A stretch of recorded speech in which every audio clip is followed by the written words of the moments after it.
we were here before, and so it's really nice to be back. And I think when we thought about coming this time, we wanted to sort of maximize the interaction. I mean, we'd like to share with you as much as possible of what we've learned over the years.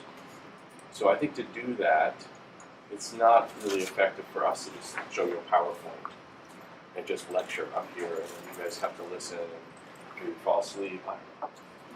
So what we think is a better way to do it is we're going to talk, just talk, so be comfortable, ask questions, that's really the best way. And then we'll pull up sort of information on the PowerPoint that we have to support what we're talking about. So Penny's really, she actually can read my mind, so before, it'll probably be up on the screen before we even finish talking about something. So we're just working out, we're just moving over a few of the PowerPoints that we have just to go through and discuss things. So I just want to let you know that that's, I think, the best way. I hope you agree with that, because I do think that's the best way to actually learn. So everybody should relax, ask any question. It does not matter how basic you think it is or how complex it is, just ask any question. It doesn't even have to be limited to ventilation. I mean, I'm happy to share with you all the gray hairs I have off many years. We've been doing ICU stuff, and I know you guys have a busy ICU, so we're happy to talk to you about that. Penny's been an ICU nurse for years, and quite knowledgeable, and she can help me out with things that are related more to nursing. So I think we have some nurses here. Do we have nurses here? We have nurses. Okay. So how about it? Who wants to go first? Or do I pick on people? Let's see. Yes, perfect. I think all the residents. So I guess when you're looking at a patient and trying to determine their initial vent mode, who's a good candidate for APRV? Like in your mind, what do you look at? How do you decide? Yeah, so I mean that's a legitimate question. I would just tell you that I'm probably the wrong person to ask that question. Really. So, and the reason why that's the wrong question is when I think about APRV, a lot of people think of modes by their acronyms. APRV, airway pressure release ventilation. Now, technically, all modes have airway pressure, right? And all modes at some point go to release the pressure. That would be a tidal volume. So all modes are APRV, really. I mean, to some extent, the acronym is really, it falls short of understanding what you're trying to do with the lung. So let me just kind of explain how my brain thinks about this, about ventilation. So I've been doing ventilation for so long that what I've come to realize is I'm not really interested in the ventilator that much. What I'm more interested in is how I can manipulate the behavior of the lung to be the least injurious and to function optimally. So if you're going to do it that way, what you'd want is all the controls that you need to manipulate the behavior of the lung. And that's why APRV is really, it gives you all those controls. So I'm not sort of stuck on some standard settings. What I would tell you is if you were to throw the worst COPD patient at me, I'm not going to set them up like an ARDS patient. But because it's APRV, which by the way, we've decided to rename this, if you must know. It's actually, we published a couple papers on this. What we call it, because we were sitting in the lab one day and saying, APRV just really stinks as a what would be a better way to describe the unique qualities of APRV? So what we did was we came up with this term. It's not a particularly great term, but we call it TCAV. Time, controlled, adaptive ventilation. Why? Because the unique part of APRV is really time. So when I'm trying to answer your question, I'm not thinking of, should I put this patient on APRV and this APRV is better here versus there? What I'm going to do is try to manipulate the ventilator so that I can sort of make the lung work what I think is better. So I'm always thinking about the lung, not the ventilator. In fact, I hate the ventilator, to be quite honest with you. The ventilator is just a tool that I need to sort of support the lung. So I'm going to try to understand that. Now, why time? Technically, that's the secret of APRV. Time. That's it. Why? Because the lung is actually a very time-dependent organ. And so we're actually just exploiting that. That is probably the only thing that's unique about APRV, is that I can control time within milliseconds, and they're not stuck together like a rate knob. If you change the rate, you change both inspiration and expiration. So we've taken that apart. That's what I mean by defined controls. I want those controls. like if you're listening to music, you don't want just, one knob. I mean, if you're a aficionado of music, you might want to adjust more than one. And you might need that to get the right sort of harmonic tone you want. Maybe that's a bad analogy, but that's how I see APRV. So it may not be a great way to answer. I would say in general, the way we've been sort of teaching and applying it for the most part is for patients that have acute restrictive lungs, which are lungs that are edematous, lungs that are collapsed, like your postoperative patient. Your patient gets resuscitation, because we know when you get resuscitated, your lungs kind of shrink a little bit. It's very effective for that. And so that's what we do. Initial settings are, if you're using conventional ventilation, we can get into those details, right? We could talk about how you would actually transfer the patient over. But I would have to say, other than the unfamiliarity of it, you're going to do mainly what you do with any mode. What do you do with any mode? You sort of guess. You guess. You look at the patient. You look at the monitor. You look at the ventilator. You do this, and then you say, okay, this is right. It's really not going to be any different. Now, at some point, I do want to get into a better, because I want you to understand the concept behind APRV, which is, in order to do that, you have to understand what I was talking about the time-dependent nature. So time control, to control the time, and then there's an adaptive part. Why is there an adaptive part? Because we just found out 70 years ago, that if you take a lung and you inflate it and you let it deflate passively, the way the gas comes out of the lung, the lung talks to you when it exhales, not during inhalation, during exhalation. So you gave the breath, and now the machine's going to now the lung's going to give you the breath back. And if you pay attention, that is going to tell you the state of the lung. And there's the adaptive part. When we use PEEP, for example, you guys use PEEP, right? How do you know how much PEEP to use? PEEP's older than most of you guys in this room. PEEP is more than 50 years old. Okay. All right, so I'm excluded from that. But we still don't know how to set PEEP. How do you set it day 1, day 2, day 3? What if the patient gets worse? What if the patient gets better? Oxygenation does not correlate with what you should do with PEEP as far as the behavior of the lung, and whether it's safe or not safe, or whether it's going to be injured or not. There's a bunch of data on that. So we still struggle, and that's where the adaptive ventilation comes in, because we get real-time monitoring, and we'll go over real-time monitoring. But what information, there's a lot of information when you set the patient on APRV that you get. And that's why it's called what we call time-controlled adaptive ventilation. That is the protocol within APRV. APRV, the mode being, it gives you all the controllers that you need to adjust. I hope that answered your question. Well, and I think to go with patient selection, I think the interesting part is, just like with this, that APRV, because it doesn't have a trigger, for spontaneous breathing, that you're going to be able to sculpt the patient's breath and their spontaneous breath, and you'll be able to see what work they're doing. So you'll be able to see if they're working too hard or to actually get air in or defend their lung volume and actually push air out. So I mean that the waveforms are very, very helpful there, which you can't really discern with PEEP, because PEEP blocks, right? So it pinches the valve at the end expiratory. So it's very hard to tell what's going on. And this actually gives you a clear picture of the lung. Do you have a couple of spring dashpot animations?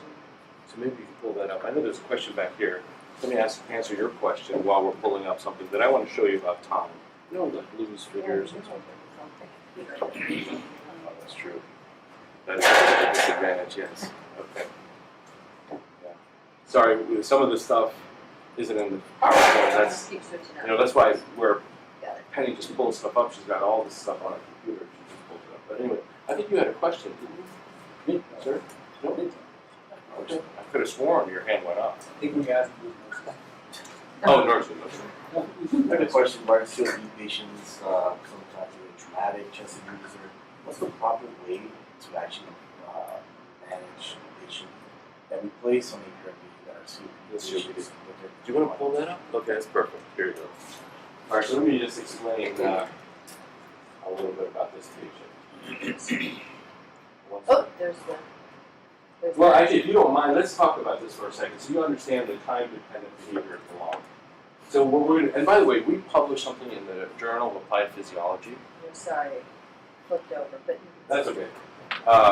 And it will give you the reference, but all the videos here are available for you to download and use them. It's actually reviewing how the lung really behaves, because there's a lot of misconceptions about the lung from anatomy and physiology. And you can ask Dr. Shepard, if you don't know your anatomy, are you going to be a good surgeon? You don't want a surgeon who doesn't know their anatomy, I promise you. But the same thing, if we get the anatomy wrong, everyone thinks that the lung is a balloon on a stick. It is not a balloon on a stick. Its physiology is completely different. So we go over all this in this paper. I think it came out 2 years ago or a year and a half ago. But this is what I want to show you about what's time dependent. Let me just explain this to you. So this is what we call sort of resize that one. So it's a little bit off the. I don't know what, it's not supposed to be like that. Okay. It's just a conversion. All right, let me just try to explain it. So let's say I've got that spring and dashpot here, and you see all the little dots there? Let's say that's oil or honey or whatever. What happens if I go and pull on the handle? What happens to the plunger? Does anything happen to the plunger? It doesn't move right away, right? The energy goes into the spring, okay? And then, as the energy is stored in the spring, it pulls up the dashpot. That's what happens. Yeah, so that's what happens. So when you exhale, so that's inhalation. When you exhale, you let go. The spring goes like this, but it does not transfer into it. So that's the viscoelastic behavior. The lung is not elastic, like a balloon. It's a viscoelastic. This is what viscoelastic behavior means. Now, why is this important? It's important because when you try to inflate someone's lung, there's a time lag between here and when it finally reaches its final destination. And that's what we're exploiting. I'll turn on your mic off, please. That's it. We're exploiting that. So we can let go to get a tidal volume without the lung moving. So in other words, we don't get collapse and re-expansion. And we can hold the lung because when we hold enough time, without adding pressure, we're just using time, you get more recruitment. If you want to show your rat lung, let's look at the rat lung. We're overloading Wow. Well, That's a super here. you want to talk about that yet? No, not yet. Let's just finish with this if Okay. we can. There's your rat. Okay, so this is a rat lung from our lab. I just want to show you this conventional. You guys know that's conventional respiratory time, 1 second. Is that reasonable for an adult? Generous. Yeah, maybe a little less, right? Well, let's give you a little. I won't haggle about the 0.2 seconds. You can have that for free. Now take a look at. Wait, reverse. Oh, they're reversed. Yeah. No, they're both. So probably didn't transfer the. Yeah. Okay. Anyway, Well, I can can you play? find it. Can you play it so that? So what we want to show you is that basically in 1 second nothing happens. You're still stuck in the big airways. So your tidal volume hasn't even reached the distal airspace. Actually, this is what happens in 1 second, right here. And this is what happens over. So about 2 seconds is where you get this major recruitment. So that's why, ideally, Yeah, that, there's 5 seconds right there, a little over 5 yeah. seconds. So 5 seconds is, and you get recruitment as it continues. Now we wanted to use time instead of pressure. You don't want to blast the lung open. You want to sort of coax the lung open. So there's the difference between a little over 1 second and So 5 if you seconds. never get there, you're just stuck in the airways. You never get out of it. So that's why the time on the inspiratory side is important. Because we want to take that, again, when I pull up that spring, nothing happens. In the distal part, there's a little time lag.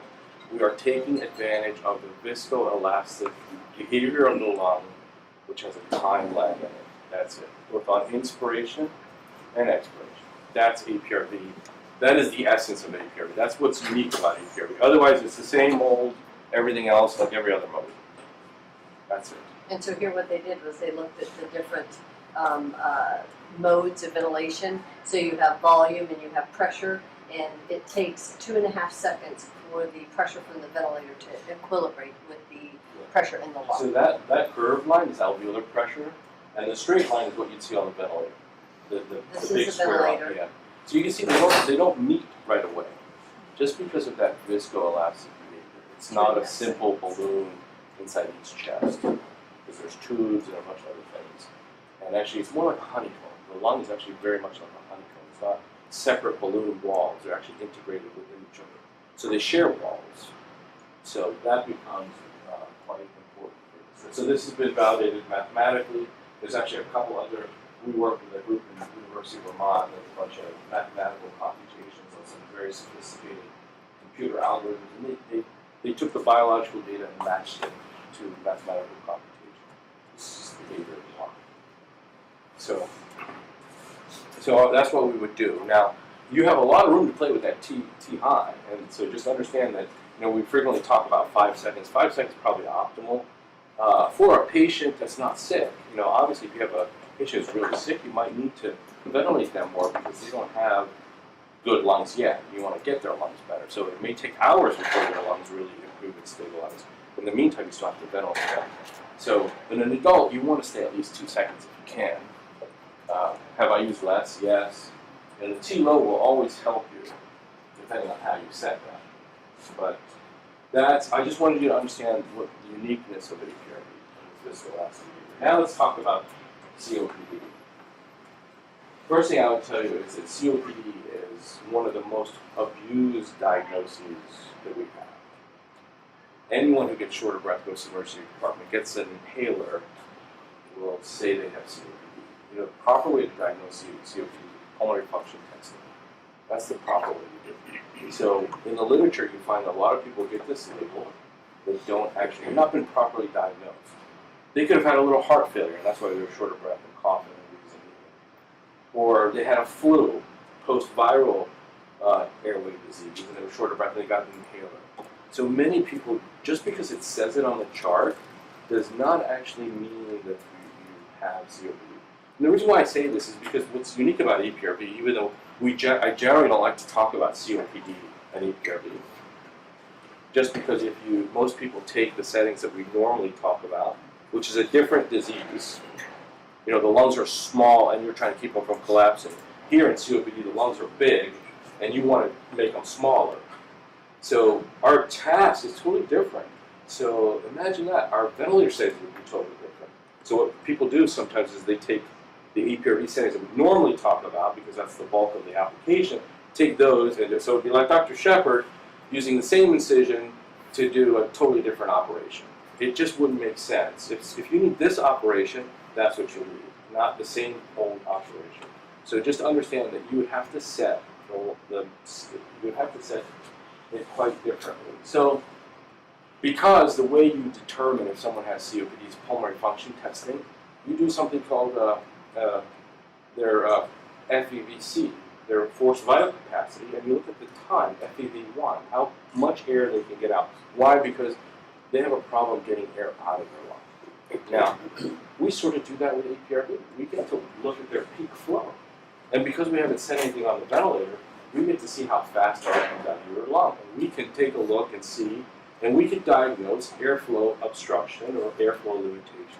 So we get patients that have COPD, quote unquote, but their flow pattern looks totally different. It looks like a regular person because they don't have the same mechanical properties. So you can't hide your mechanical properties on APRB.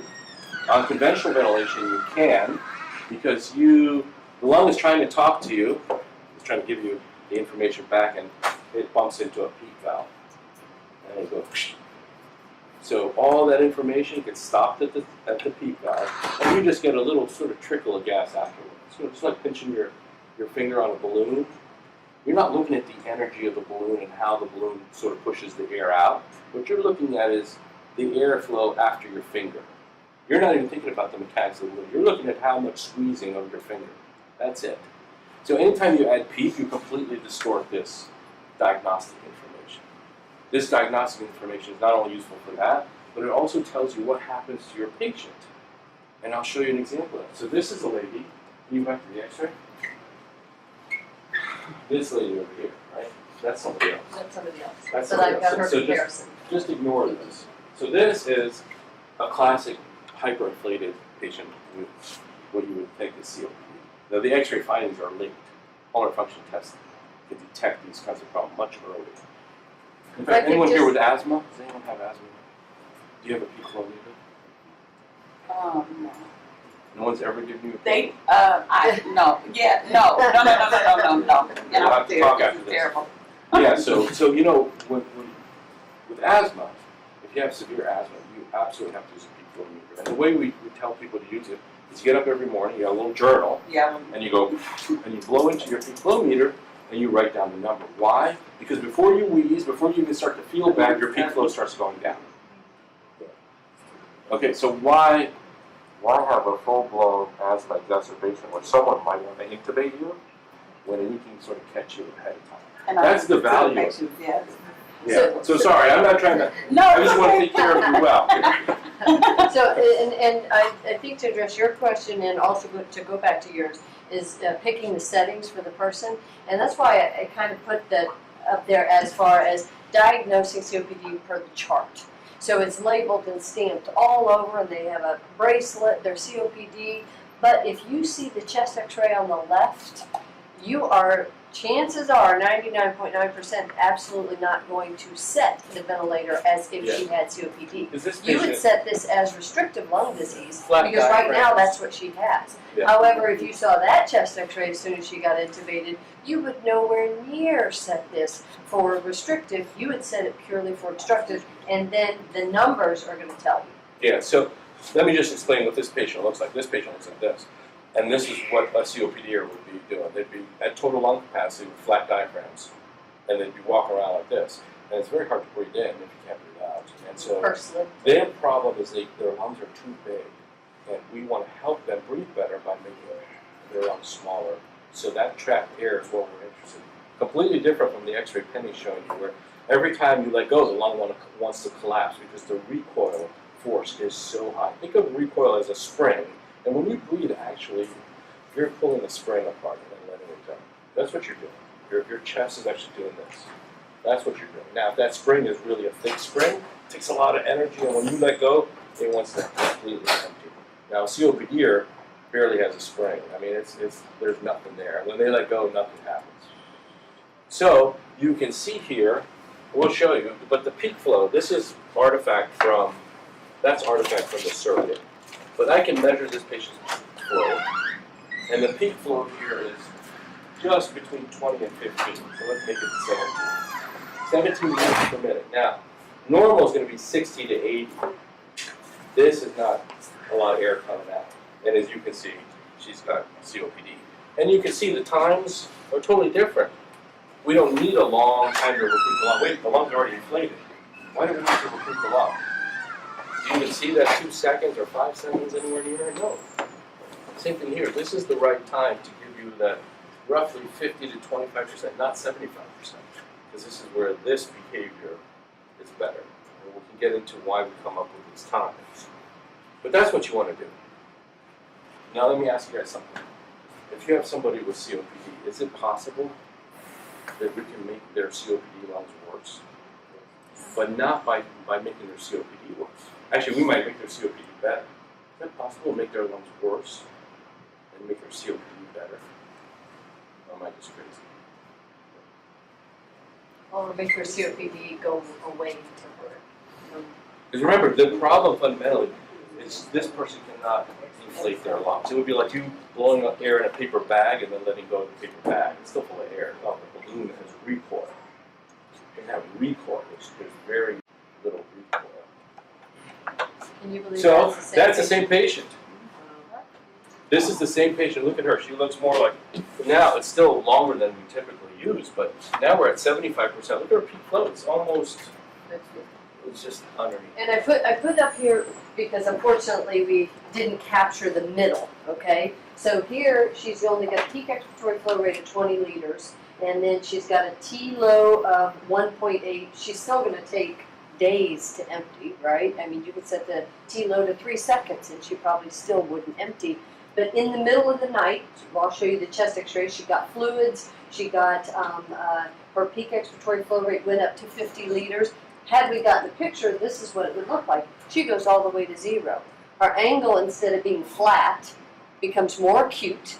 More, instead of 90 degrees, becomes 20 degrees. And then now the T-low has to be adjusted to capture and stop at 75%. So you see Does that make sense? Can you see what would have happened in the middle? So what happened was this lady got edema. She got primary edema. And we'll show you her x-ray. She got, not yet. Okay. But what happened was we changed her mechanics to, this would actually be a normal looking flow pattern. Not even a severe ARDS pattern, which actually would require this number to be really much shorter, because this is related to how fast you empty. And this line right here, if you could just project this line, that's what I was talking about. 70 years ago, 30 years ago, people figured out that the lung talks to you during exhalation, and this slope is what we call elastance. Or you can think of it as compliance. And so COPDers have more compliance. It has a different angle. When you have a lot of recoil, guess what? If your lung is really sick, it's not going to be like this. It's going to be like this. It's going to want to empty. I think you guys can relate to that, right? If the recoil force is up, like edema or collapse, that lung, as soon as you let go of that pressure, it just wants to go totally collapse on itself. Versus a COPD lung takes forever for the chest. So that's why we call it adaptive ventilation. Why? Because I can walk in the room and say, hey, what's wrong with this patient? That's not the same patient. What happened? Something happened. Oh, the endotracheal tube is obstructed. Or, oh, she must have gotten fluid, and now she has restrictive lung disease. So now you can show the x-ray pattern. Yeah, so you could project that if that T-low was still set to 1.8 seconds, that she would have completely emptied. So it would have returned to baseline. And then now you can So see. We use this, so she got fluid overnight, and her blood pressure dropped, urine output dropped, so they gave her fluid. And she's like 90 years old, which is fine, you can still give 90-year-olds fluid, but she developed edema. And it took her COPD and made her lungs more like a normal person, even though we gave her lung edema. That's not how you want to normalize your lung. In fact, there's data on COPDers when they gain weight, because that's a restrictive versus obstructive. So it actually lowers their lung volume. And so, again, that's not what we're trying to do, make you gain weight to fix your COPD. But I'm just pointing out the mechanical behavior of the lung is really different. And that's why that flow pattern, or the adaptive ventilation part, or what we call TCAP, we adjust the time according to the behavior of the lung. So we're listening to the lung, and we're adjusting the settings accordingly. So that's why it comes back to your original question. That's how I look at APRV. I don't look at it as a mode. I look at it as like all the things I need to manipulate to fix this problem. And if the problem evolves, is what happened to her? We diuresed her, right? What happened to her flow? Do you have that? It went right back to so 20 I know on your computer you have it, but it went right back to where she started from. And we fixed her and we exited her. So then now, if you could imagine this, instead of the peak flow, instead of being 50 liters, it went down, and then for T-low was 0.8 seconds, she had a box.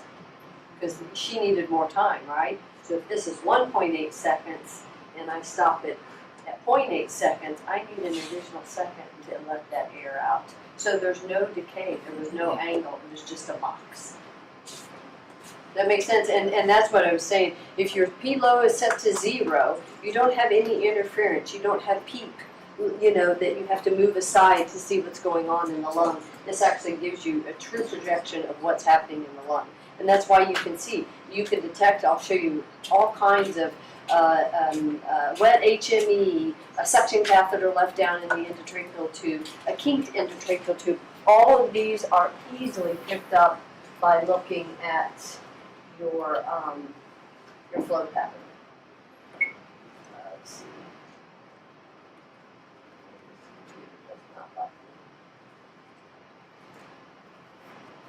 There we go.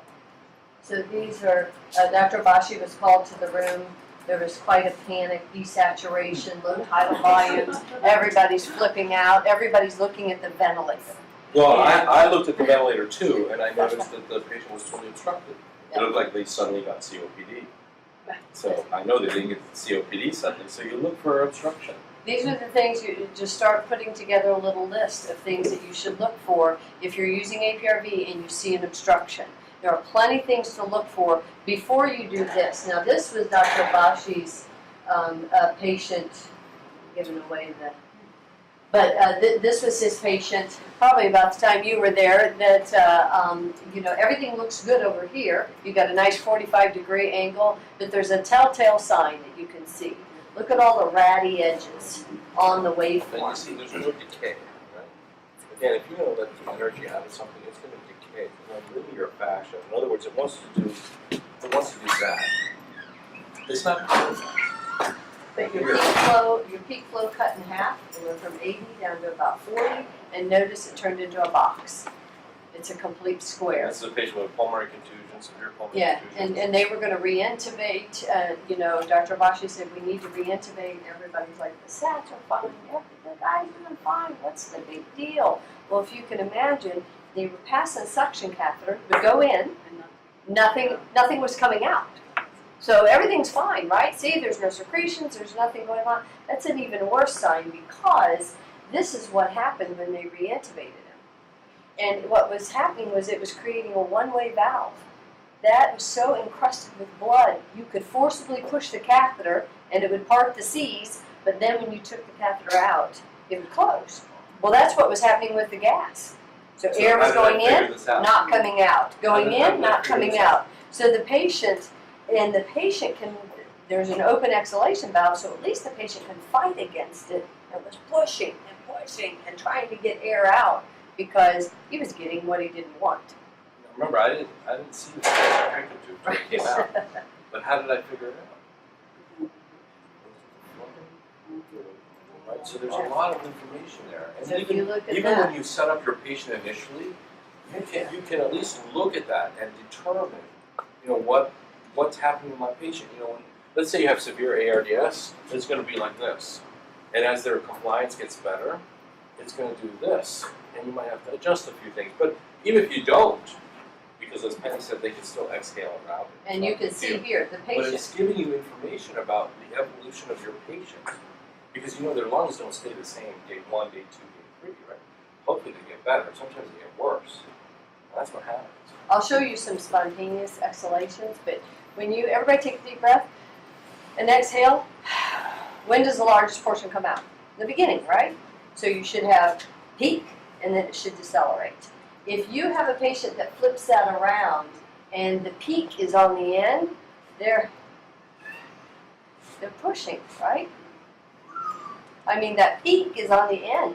So if you have someone who is forcibly exhaling, Dr. Habachi added up all these signs, plus he remembered this guy has pulmonary contusions that could possibly, when they start breaking up, they create blood.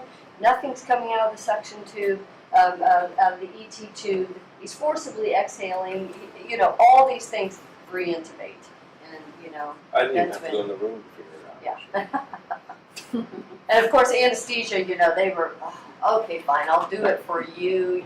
This is ridiculous. And then afterwards, he was like, oh my God. He was like, how did you know? And Dr. Weiss said it was so easy looking at waveform when you start reading waveform. Right, and again, I don't want it to be something I do.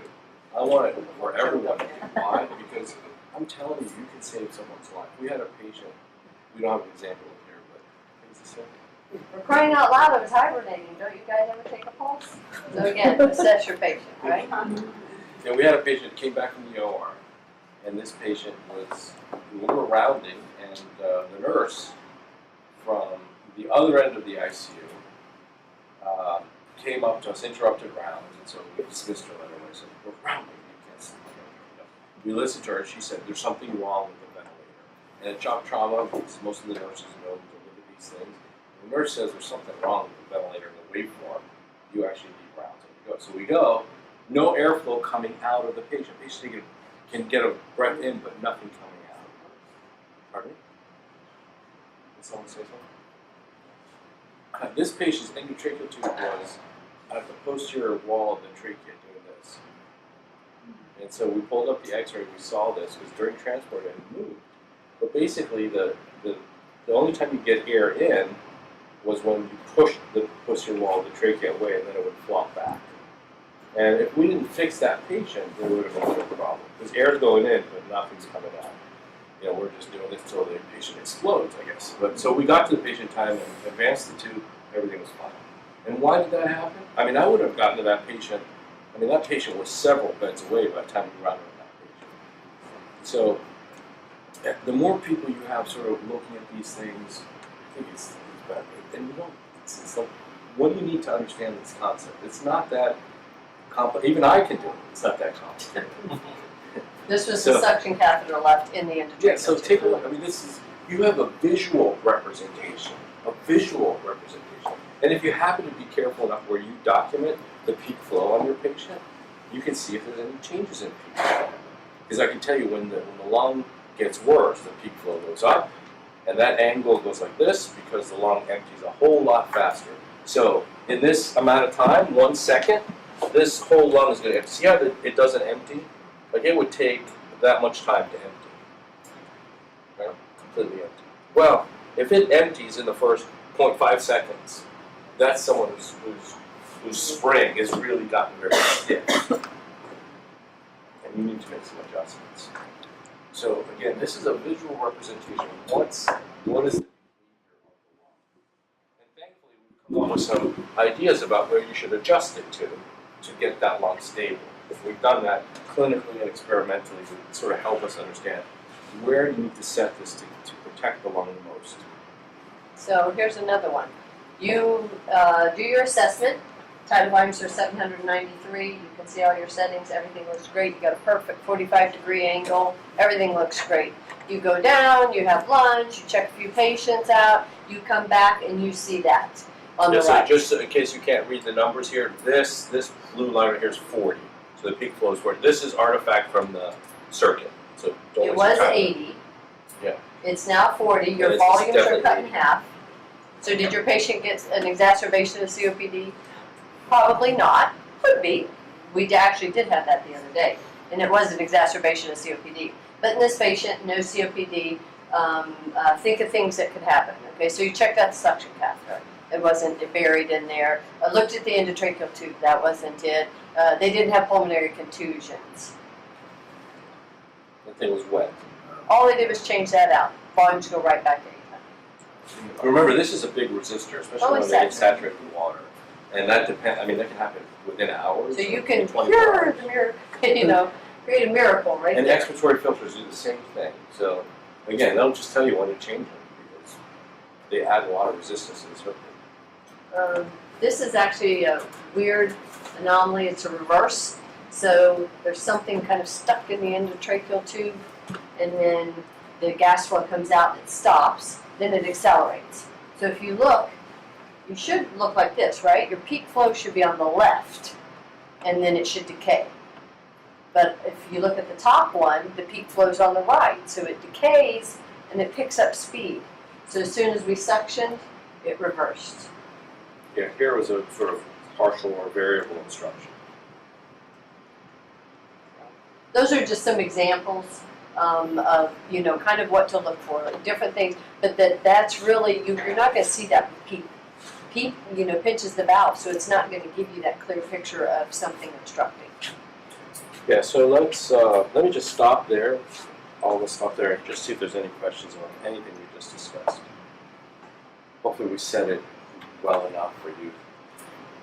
It's always difficult to pick the right words sometimes. Any questions about this? Anything we've talked about? No? Sure? Because remember, there is a 3-page quiz. Did you tell me about the quiz? I did. So it's a pretty tough quiz too. So covers everything we're talking about. So. All right, let's move on then. What other questions? Who's got a question? Anyone? So, the peak flow rate you want to ideally have at 75%, No, so we don't get to choose that. That is the law. but when we're looking at the patient, an ideal peak flow rate would be, Well, so most normal patients will be like 60 liters plus, 60, 80 liters. Someone who's got a lot of recoil, let's say someone who's really sick, a bariatric patient is really sick because they have a lot of chest recoil, they might hit 100. COPDers are generally well under 50. Like severe COPD is going to be 10, 20, 30. That's so someone has an airflow limitation. whether they have asthma or something in the circuit. We can't tell you exactly where the obstruction is, but we know there's an obstruction, and obviously if the circuit's big, so you're not picking a number per se, but for most of your normal patients that don't have a COPD, it's going to be at least 60 liters. That's kind of sort of a minimum cutoff. And what we're trying to say is, if you know that, you can then monitor it, right?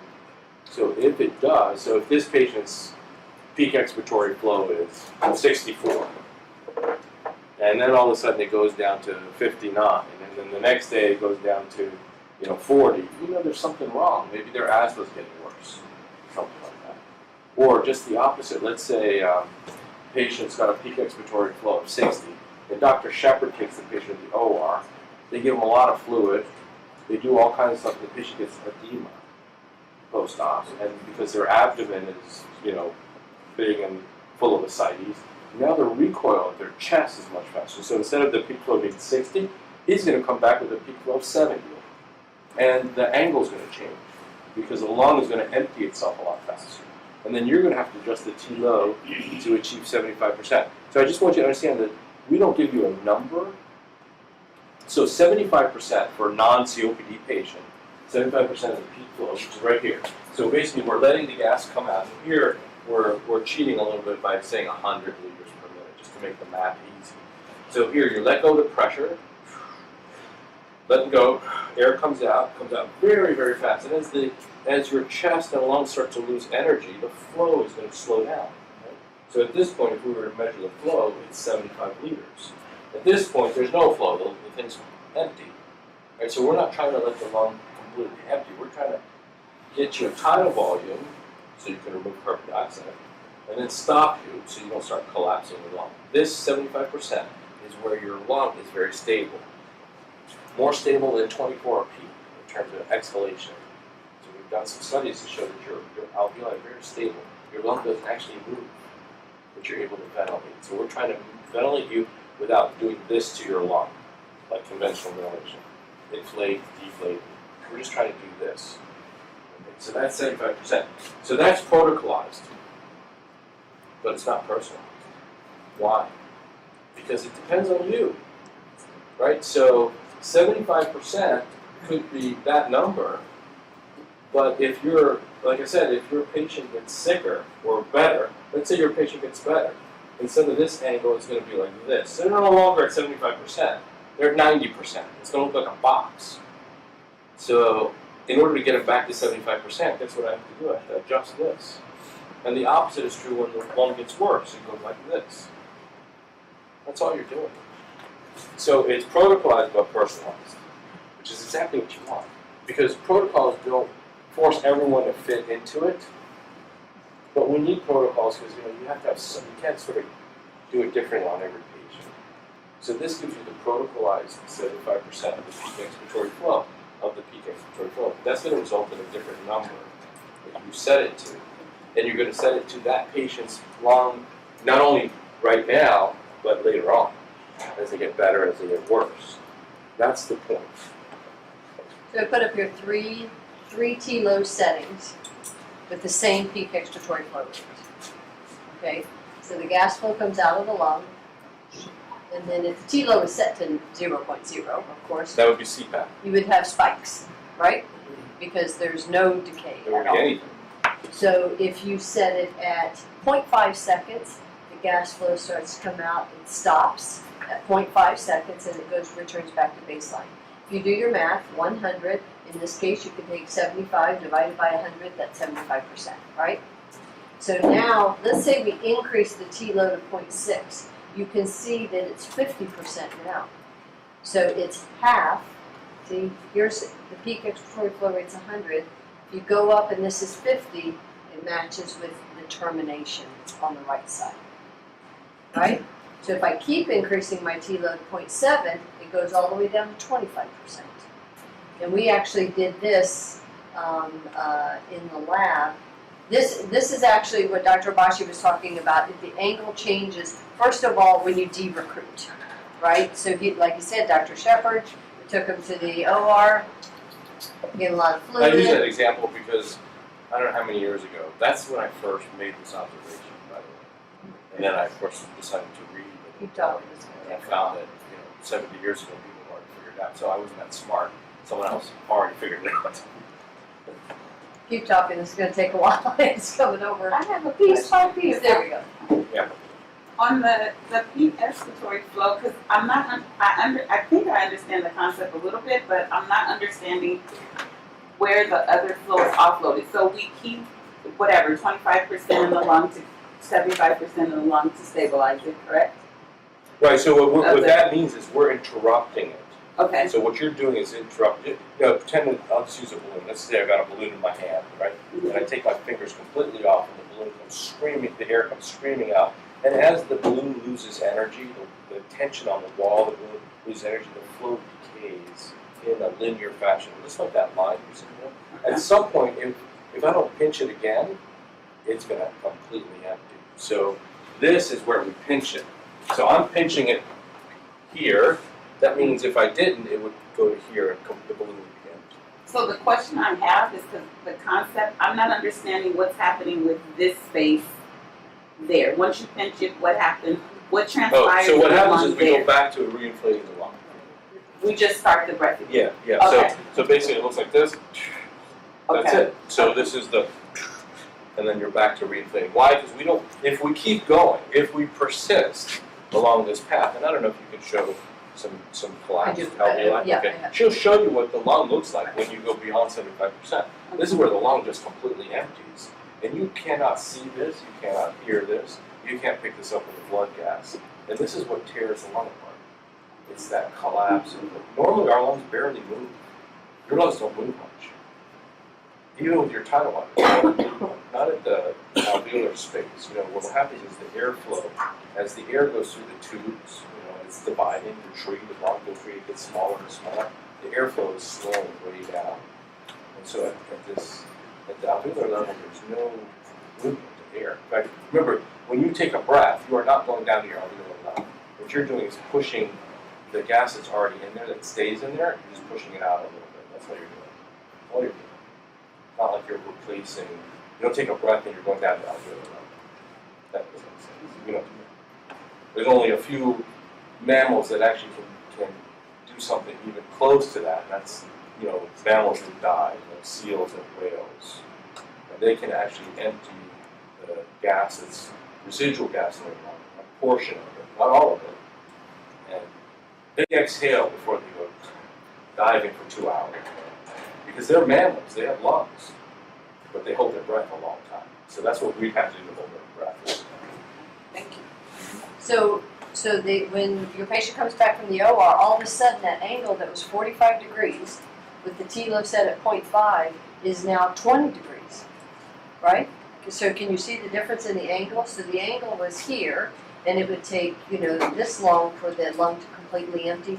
Now at 0.5 seconds, this line here has moved up to here. So can you see that? So 45 degrees, it went like that. So that for the same 0.5 seconds, you're almost completely emptying your lung. So you have to take your T-low, trim it back to 0.4 seconds, and now you're back to 75% before it stops, and then goes back up to baseline. And this patient's compliance is worse. And you know what? This example is exactly the first time I ever saw this. My patient went to the OR looking like this. It was a Dr. Shepard. Well, Dr. Shepard was probably in junior high school. And then my patient came back looking like that. And we're like, why did they look like that? Well, let me try putting them back to this. And I used the time adjustment. Well, everything got better. but tell them no. Everybody was set to a T-low of 0.8. Everyone, didn't matter what. And this is where 75% came from, which was every time they came back from the OR, this changed. So this is analogous to your patient went to the OR on 15 of PEEP, and they came back on 5 of PEEP. That's what this is analogous to, because if your T-low is set inappropriately, you're losing your ability to keep your lungs recruited. It's a loose, analogy of PEEP. You had a question? Yeah, I have a question because I know that usually the practice you have is 0.4 is kind of like the institute side, the disconnect. But I can see what you're saying, where that 25 is actually because there's probably some type of edema involved now. So now you're losing that back down to 25%. So obviously you decrease your T load to actually try to open it up some more. Yeah. How safe or how long is it safe enough to keep that 0.4? It'll tell you. The lung will tell you. Why? Because this will, so you see how this returns 75%? Let's say it recruits. So 0.4 seconds, if we just envision it, this is 0.5 seconds. 0.4 seconds, let's say, is here. Now your peak your termination is 85%. It's not 75% anymore. And this will look like a box. Eventually this will look like a box. That's someone who is doing the opposite of de-recruiting. Well, it's interesting what you're asking, because this is really interesting. So you use the word, is it safe to use a number, 0.5 or 0.4? It's 75%. That may be 0.35. It may be 0.3. We've used that in adults, at 0.3. Yeah, but that's someone who's severely. But the question is, that I have is, what do you mean by unsafe? What would be unsafe about that number? For me, obviously gas. Gas, for instance, going forward, giving that release time, enough release time to go out. So is it safe to keep it? Very So good. you're talking about Yes. ventilation. You're talking about ventilation. CO2. Yep, yep. Ventilation. Yeah, because Very good. but do remember one thing. You guys have ever heard the baby lung concept? Low tidal volume strategy. How do you figure out the tidal volume for the patient? 6 mL per kg based on what? Ideal body weight. Well, you know ideal body weight has nothing to do with how bad your lung disease is, does it? What if you're identical body weight and I have mild, you have more severe? Or you have moderate, I have severe, you have mild. So body weight was a compromise. You know the original baby lung data, what it was related to? Compliance. And if you look at something called driving pressure, That's exactly what it is. driving pressure is how to normalize tidal volume for compliance. Because we know that if you go exercising, for example, you can have huge tidal volumes. Your tidal volumes during exercise are 3.5 liters plus. Your lungs don't explode because your lungs are normal compliance. So this is really basically, see this area under this triangle? Flow is here on the y-axis, time. Flow over time is another way to say volume. You know, like if I pour something in, flow, I can fill it up. That's how they fill up your Coke can in the factory. It's volumetric flow over time. This is your tidal volume. Look, when the lung gets sick, I don't pick the tidal volume. The lung does. In fact, when we rescue patients, the tidal volume is frequently less than 5. Because that's a made-up number. This is related to this patient's lungs at this moment. And if you shorten that T low, because the lung wants to empty faster, that means the compliance is worse.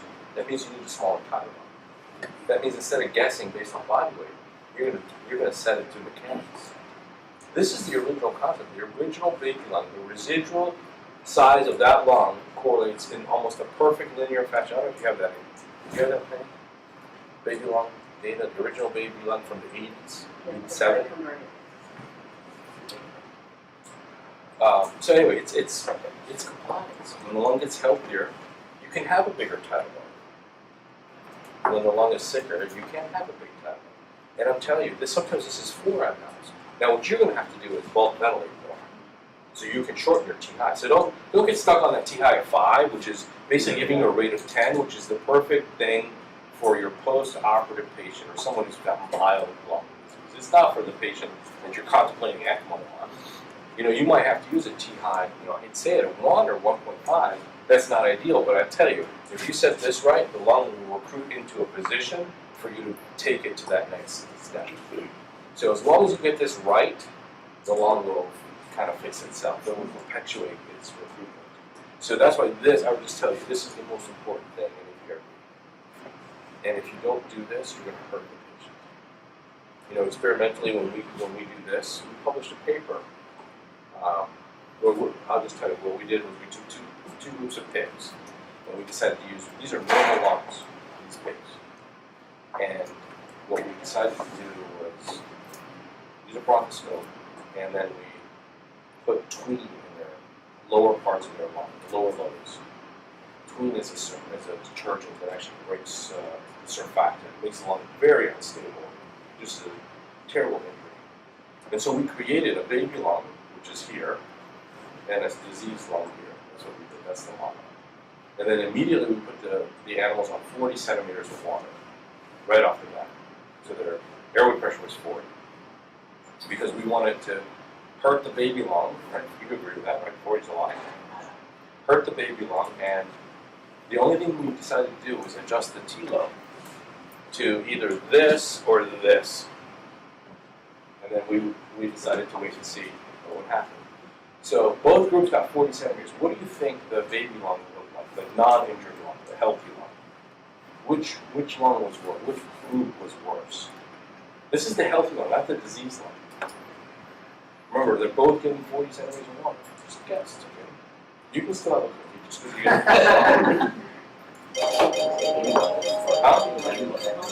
So the baby lung was, in the 25% was destroyed. It remained healthy in the 75%. Now let's talk about the diseased lung. That's where the lung is collapsing in. So obviously there's less opening and closing, less collapse with this, a lot more with this. The diseased lung, which one looked worse?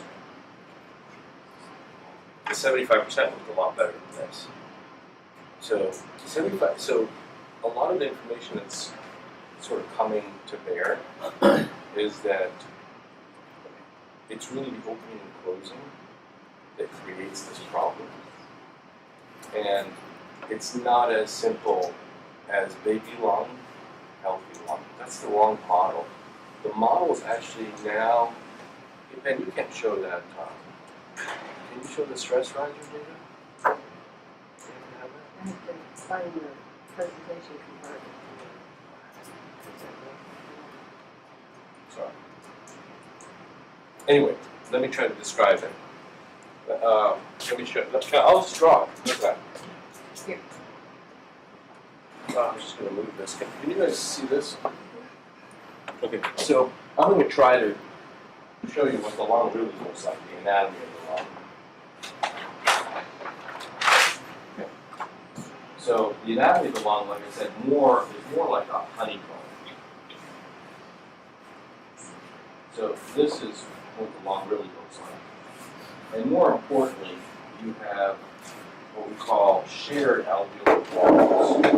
And to date, no one has ever been able to show the lung can overdistend. That's actually very hard to create overdistension. If you think about a balloon, yes. And actually, when you take a big breath, what do you think is happening in your lung? When you take a big breath, you have two choices. The alveoli that are open get bigger, or you get more of them. Which one do you think it is? Ones that are open get bigger. Do you guys all agree with that? Okay, that's wrong. So you actually gain more alveoli. That's what you do.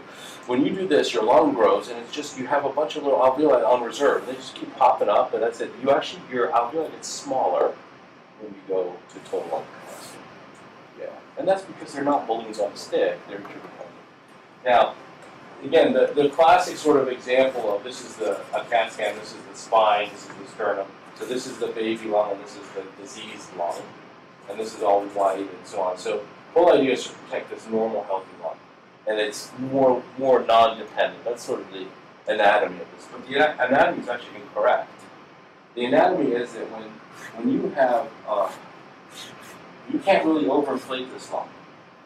You can't overinflate this lung. What you need to do is to take this lung unit here, this alveoli. This alveoli shares a wall with all of these. See that? So when I collapse this one, let's say I start to collapse this one, I'm going to do this. And on this side, I'm going to do this. And this one's going to do this. And this one's going to do this. And this one's going to do this. So this one starts to fold right here. You see how it elongates the walls of its chambers? So it's not overdistension, recruitment, de-recruitment. That's based on CAT scans, which they don't actually give you information at the alveolar level. So there's some much more sophisticated scanning techniques now, helium, MRIs, dual energy, paired CAT scans. There's a bunch of these new techniques, most of them experimental. But what they show is that there's an area here, and area here, and an area here, and an area here. It's not sort of confined to good, bad. They're scattered everywhere. And if you look, this is what happens. Once you start creating collapse of the lung units, then you get overdistension. So you saw you overdistension, collapse. This propagates injury here. And right at the seam where you have healthy lung and abnormal lung, opening and closing, is where you destroy the lung, and then you get a new layer to destroy, and then you get another new layer to destroy. You just keep marching until you do that. So that's the latest science on what actually happens. Remember, the baby lung idea is back in the 80s. So, I mean, the thought process has refined quite a bit. But this is important because your lung is like a honeycomb, and it's interdependent. Why it's very difficult to overdistend the lung, and why it's actually hard to collapse the lung, is because of the structure. This is what we call alveolar interdependence. In other words, we're all like holding hands, right? And you're not going to let me fall, so you hang on to me, right? And if we have to push against each other, if we push against each other in the same amount, then we don't change our position. It's only when one of us says, now all of you start to fold. So this is what makes the lung ultimately unstable. And you start to get collapse, and then you get overdistension. In other words, you can't have overdistension unless you have collapse. Collapse is the catalyst to do this. What happens when people go to the OR? 98% of them collapse their lung. And it creates that interface between healthy and bad lung. If you leave that lung down, it'll get injured, you'll have edema. Now, not everyone's going to have this propagating disaster, but some do. Maybe 30%, 20%, depending on the paper you want to read, of patients on the ventilator who don't have lung injury get lung injury. Which I think we can completely prevent. If we just, because remember, this is silent. In fact, blood gases don't pick this up. Don't think of blood gases going to pick this up. In fact, I'm reviewing a paper, it's not a paper, it's a grant actually, from the UK. It's like they're working at the NIH. And actually the guy who's submitting the grant is a guy I've actually referenced many times. And he has a rapid O2 sensor. And so he can look at blood, PO2 changes very rapidly, under 10 milliseconds. And when he's done this, what he sees is with inspiration, the PO2 goes up and comes right back down. That's the alveoli doing this. Because, as soon as the alveoli opens, any red cell saturates its hemoglobin and then collapses. Because it doesn't take long to expose the hemoglobin to saturated completely. So you cannot detect this with regular checking a blood gas or your sat monitor. You need a rapid test. And when you stabilize the lung, you don't get the big fluctuations. So he's published several papers on it. He's got another technique now. But what I'm saying is that you cannot detect this clinically. You can detect it in that. Because we know that when you hit 75%, you have that video? Yeah, but I just wanted to pick your brain a little bit on that word, and because a lot of people believe, well, then that's too much intrinsic peak, and that's unsafe. So that's why I wanted to know. But a couple of things with that. Remember, patients always have the ability to exhale and defend their lung volume. So if they feel that they're at TLC, they can exhale and they can defend their lung volume. Of course, if you have a patient who is paralyzed, sedated, whatever, then you have to look at, the chest X-ray, look at, if their diaphragms are still round or flat or inverted. And but it was interesting. We looked at 200 patients and measured driving pressures. So if you look at your patients that come back from the OR, if they're not spontaneously breathing, you might want to start looking at driving pressures. And we came up with 4 groups. Standard APRV, people who are on APRV from the very beginning, rescue APRV, volume control ventilation, and pressure control ventilation. Out of those 4 groups, what do you think the highest driving pressure, what group are they in? APRV. Standard. Now, what do you think? Pressure, well, it was either pressure control or volume control. Volume control. Hands down, volume control. Pressure control. Pressure control had the highest. And what we can see from just, looking at it is more than likely because people are still using low PEEPs. We had a driving pressure of 40. So the PIP was 45 and the PEEP was still at 5. So you've got a driving pressure of 40. But standard APRV had the lowest driving pressure of all groups. And that's because of the recruitment. So if you get them re-recruited, because the compliance, the driving pressure is going to go up on that patient until you re-recruit them, and then it's going to come back down. Does that make sense? Yeah, because the lung actually picks two things for you. Because remember, there's a pressure in here as well. So because we're not letting the lung empty, we're retaining some of the pressure. Which we're going to call that, you can call that analogous to PEEP. So the tidal volume is smaller here and the PEEP's higher here. The PEEP is less here if you were to measure PEEP. Pressure, that's how we measure driving pressure. You have to do an expiratory hold for 4 to 5 seconds and you get the actual pressure, the residual pressure, right? Because what I'm doing is deflating the lung, but then stopping. So there's a residual pressure. I'm not emptying the lung. So that's the pressure. And that's a static pressure. So even the term auto PEEP is sort of poorly used. The proper way to make a distinction between the PEEP that's static, which is actually good, versus dynamic, which is the PEEP that COPDers get, that creates a dynamic hyperinflation. In other words, they just keep growing. That's the PEEP you have to worry about. That's the real auto PEEP that's here. It's called dynamic hyperinflation. And you really should make that distinction. Actually, there's a paper by Marini who he actually goes through this in a great detail because people use that term very loosely. And if you want to be precise, you talk about dynamic versus static. And what we're talking about is we need pressure. In someone who's got sick lungs, you need pressure to maintain their end expiratory lung volume, which is another way of saying FRC. That's what you guys are doing right now, by the way. You don't need any pressure because your lungs are healthy. So when you guys exhale, how much air do you think is in your lung? That's called functional residual capacity. How about just a guess? And that's kind of personal. How big is your FRC? 4 liters. How many liters? 4? 4 liters. 2. I think you would have to be about 9.5 feet tall. Yes. Because it's related to height. It's better than what usually people say, 200 cc's. So your average, it does vary between gender, women, smaller ones, height. The taller you are, obviously, the bigger. But basically, she's late. Why do I get to How are you? Good to see you. Thanks for coming. I know you're like one small, so No, it's okay. you really didn't have to. So average about 2.5 to 3 liters. If you're super tall, 3.5. Now you can say that the Dr. Dabb's patients. Certainly, yeah. You can stop making that out. Absolutely. Well, actually, I love pickup. Yes. So bear in mind that what we're doing is trying to maintain the normal lung volume, because that's really important. FRC is very important. It keeps your lung very stable.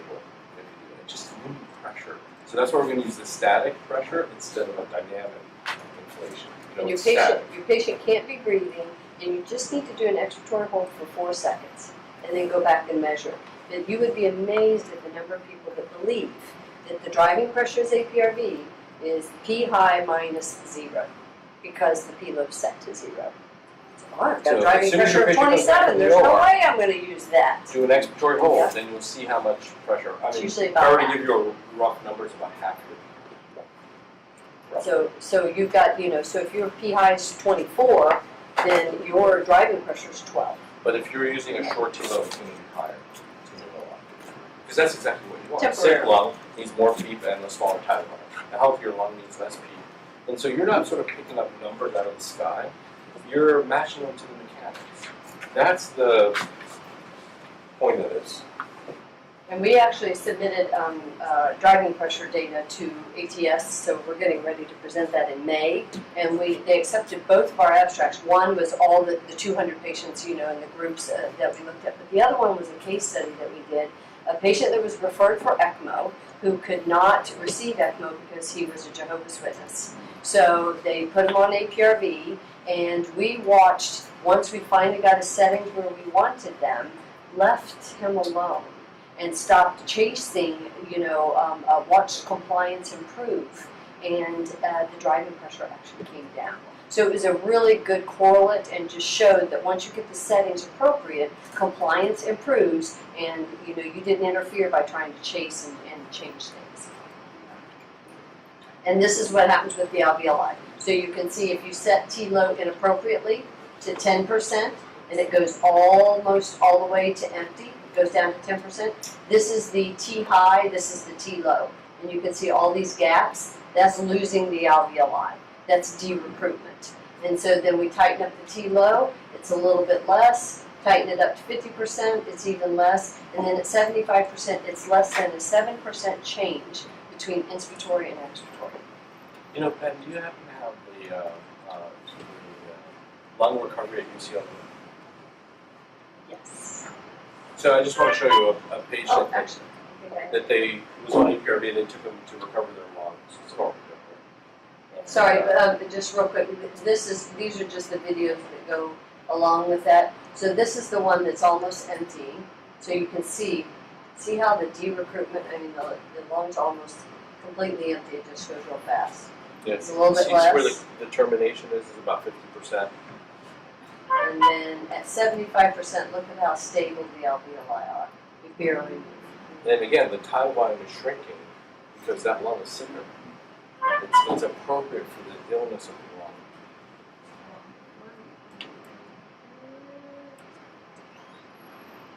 So this is a patient, an organ donor, who the transplant surgeon decided to, hey, I think that's what I want to stress. If you look at the lung, or even just look at the chest wall doesn't move much if you set this properly. And it's usually absolutely enough for ventilation. So, what's your approach to hypercarbia? How do you deal with it? Yeah, so hypercarbia, it really comes down to a couple of key things, because there's two mechanisms for CO2 removal that are really relevant. One is what we're all familiar with, which is bulk ventilation, or rate, tidal volume and rate. So that's relatively easy. But with APRV, because we're extending the time, you have something called diffusive ventilation, which is kind of what we do. We use diffusion. So when your airways branch and they keep branching and stuff, there's something called the terminal airway. Terminal airways are airways, and you're starting to get to the part of the lung that actually exchanges gas. Everything else conducts gas, just transports it down to that level. The terminal airways are where gas flow barely moves. There's actually very little movement, and that's where molecular exchange is occurring. And it's all gradients, right? Because the blood coming back has a very high CO2 and a very low O2, and hopefully if you get out the gas down to your lung, the O2 is going to be higher in the alveolus, so it just wants to move that way. And then you convect it back up. So you use both. That is the most efficient way to ventilate. Conventional ventilation just does bulk. That's all it does. It moves tidal volume rate. So you do have a diffusive component. The question is, when do you take out the diffusive component? And that is, you need at least 2 seconds. You're getting 3 seconds into 5 seconds. That's where ventilation gets more efficient. Because APRV uses both of those methods, you generally need less minute ventilation. So there's old data, new data, showing that you need less minute ventilation to get the same CO2. So in other words, you have to use the ventilator less. You spend less money ventilating, basically. Now the problem really comes down to, you have a sick patient. A patient who has very white lungs. So I can tell you, when the lungs are white, you have to make two key distinctions. One is you have to determine, is this patient recruitable? Because diffusion needs surface area. You can't have one alveolus to create surface area. You need a big area. It's very dependent on surface area. So the problem is, what is this lung going to look like in 12, 24 hours? Because you're going to need at least 12, 24 hours. And can I tolerate 12 or 24 hours of hypercarbia? You need to make those decisions if you want to use the diffusive component right away. So if you have a patient with head injury, you might not be able to tolerate hypercarbia. Obviously, if you have a patient with end-stage pulmonary fibrosis who's on a lung transplant list, diffusion will never work. Your only option is to bulk ventilate them. Now, you also have a third option, which is to bulk ventilate the patient that you believe is recruitable. As long as you set that T-low correctly, then that lung will start to inflate slowly, and what you'll see is the CO2 will be fine, and the CO2 gradually will come down, and that's when you start obliging the hypocarbia by increasing the T-high. That's all you do. And ideally you'd want to stay at least 2 seconds, because that's where the bulk of recruitment occurs, at 2 seconds. If you go beyond that, that's even better because you get more stability. But you don't have to do that right off the bat. And yes, in an adult you can use even 1 second. And as long as that T-low, because we're really controlling we're sort of building on the previous breath, if that makes any sense. We call that the ratchet effect. We actually noticed this, believe it or not. When was that? A year or so ago? So we were in the lab. And if you had asked me, when you were there, or even a year ago, I would have told you the best way to recruit that lung is to stabilize the pressure. Because if we don't release the pressure, it's really straight line CPAP, right? So I would tell you that's the best way to recruit the lung. Now, Which we saw that under a vivo microscopy, 40/40, it happens. yeah, and you see it recruit. It does happen, but It does happen, but what happens? So just to give you an idea, when we do an experiment with these pigs, we always inflate the lungs after we remove them from the body, the thorax, at 25 centimeters. Why do we pick 25? Because 25 gives you total lung capacity in a normal healthy lung. And so in order to standardize the histology, because when we look at the histology, we want to eliminate collapse, so we don't call it diffuse alveolar damage. And what I mean by that is if you have, here's 2 alveolar walls, and if they do this, it looks like alveolar septal thickening. And that wouldn't be fair, because it's really just collapse. So we want to standardize the histology. So all groups get 25. So we treat them all the same. So when we slice their lung and look at it under the microscope, we can say, look, we've standardized the histology. It would be unfair if you inflated one over here and one over there. That's why we do it. Normally we do that on CPAP. So 25 is CPAP, and we let the lung slowly inflate, because you have to deflate it, as you know, when we're chiseling through the sternum, and we don't want to hurt the lung when we're doing that. And it's hard to get it out when it's fully inflated. So we have to let the lung sort of deflate, but we want to re-inflate it to that 25 centimeters. So we made a mistake, and we left the lung on EPRV. And that lung just went... So adding a release made that lung recruit faster. Now again, I would have told you that's kind of crazy. And believe me, I'm learning so much. I mean, I thought I knew a lot about EPRV. I don't actually.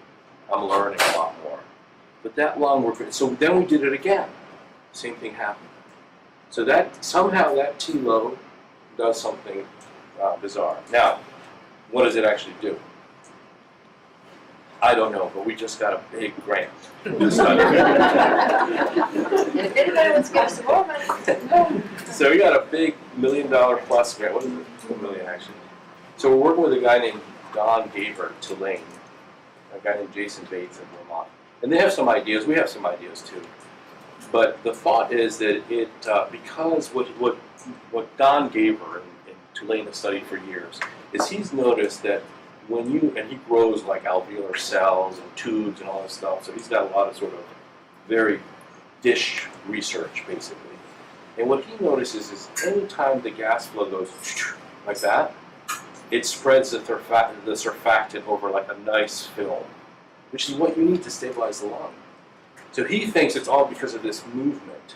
Because if you watch, APRV releases, and then it goes back up again. And he thinks that movement is really important. And he has published papers on it. And so that's why he's involved in this grant, because he believes that this is now I can't tell you that's the actual mechanism, but what I can tell you is if you hold CPAP continuously, it does not recruit. It does recruit, but not nearly as well as you add that little release. And as long as you set that release 75%, it fixes something, and I don't know what. because we take them even, on CPAP, and they're well recruited, and then when you add APRV, they grow even more. And that's those alveoli that are hidden between the walls. So Yeah. they're there, but they're still hidden. Let me just also describe, if you recruited as much as you can recruit, and you're still hypercarbon, your approach is to drop the T high. You may Yes. need to, yes. Yes, yeah, go down to 1 second, go to 2, you heard it here, I folks. want everybody to understand. You heard it, just remember the 5-second thing is really for a more normal lung. Right. Because when we But first started looking at the you say- post-operative patients, if you do 3 seconds or 4, you go ahead and do 3 seconds 4 on your post-operative patient. Watch what happens. Your PCO2 is going to be 28, and your pH is going to be 7.5. And so we eventually went out to that range, just because we saw a lot of hypocarbia. But I think to clarify, so a couple of things, is that if your patient is not spontaneously breathing, and you can keep stretching them out and stretch them out, about 7 seconds is the max that you will ever get. And then you will equilibrate and your CO2 will go up. You can't get beyond 7 seconds. But like you said, if they're well recruited, if they're completely recruited. I think now does this answer the questions, the slide? So the first thing is your diffusion potential. So if you have a completely whited out chest x-ray, you have to question, well, they have no surface area. So of course you can't exchange gas. I might need to increase my P high to get alveoli open in order to exchange gas. The second one, increase the T high. Actually, if they're doing well, they're spontaneously breathing. You saw that. You actually increase the T high, it drops the rate, and the CO2 goes down. How does that happen? That increases its surface area, mean airway pressure. Now, the third one, to decrease the T high, you would be amazed, even at our trauma center, how many people, they go to switch over to APRV, and for whatever reason, they have locked in their head that the T high has to be at 5. You just came from a rate of 28. Why would you choose a T high of 5, which gives you a rate of 10, right? You just came from a rate of 28. It's not, magic. You're going to need a T high of about 3 seconds. And so you might have to reduce it until you can get alveoli recruited and until you can get that to happen. Now the last one is this, and I put that in there because we did have a case where someone said, oh, okay, well, I'm having problems with my CO2, I'm going to go up on my P high. So why would you go up on your P high when your T low is set too tight? See how, that needs to be out there. So it was set at 0.5, set it at 0.6, everything was right. So just make sure your T low is set not too tight, because here the evil of good is better, right? Just because 75% is good doesn't mean that 85% is better. If they're not spontaneously breathing, then that's too tight. So I just want to pull out one thing you said, until they recruit. Yes. Right, so you just don't set it, and that's it. Correct. Right? You got Set it. it till they recruit, also when you get a blood then we're gas. going to adjust it. Yes. Yeah. Yes. Yeah, so remember, you always have a rate. The only thing is we're just changing the configuration, right? Conventional ventilation, it says 1 second inspiratory time, 5 seconds at the peak level. Here we're just flipping it around, 0.5, 5.5 and 0.5. That's still 6 seconds, which is the rate of 10. Cycle time 6 seconds. And you still get a tidal line, so you can ventilate them just as much. So that's important. Now I just want to come back to this other theory that Don Gaver has. So in the literature, there seems to be another component here. And I'll just draw an alveolus so it's like this. But there's these things called liquid bridges. And they're just like little, I don't know what you call it, just edema.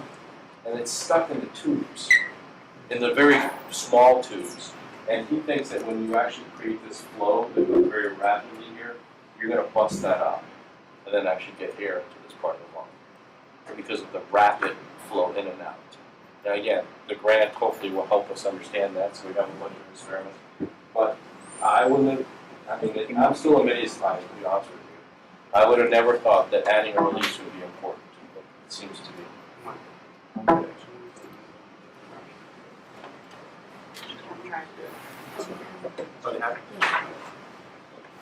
Case scenarios? Yeah. Oh. If you got a couple of case scenario questions, just whenever you're done. Yeah, absolutely. No, you guys are going to present some cases. No, I think they had some. Oh. I haven't seen them, but I know they put some together. Okay, great. Yeah. And by the way, we're going to keep talking, so if you tell us when we get out of here. I hope people are being taken care of in the hospital somewhere, right? Yes. Oh, okay. All right.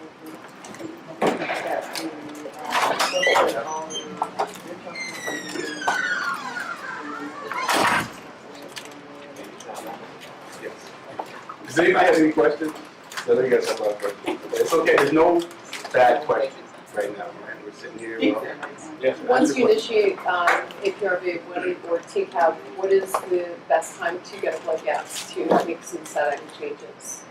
Well, honestly, it depends on how sick the patient is. So if you're going to transition a very sick patient like a rescue, I would tell you to get a blood gas in 30 minutes. Now, not for the PO2, and I would just tell you the PO2 is going to take a while. You just want to make sure you're adequately ventilated.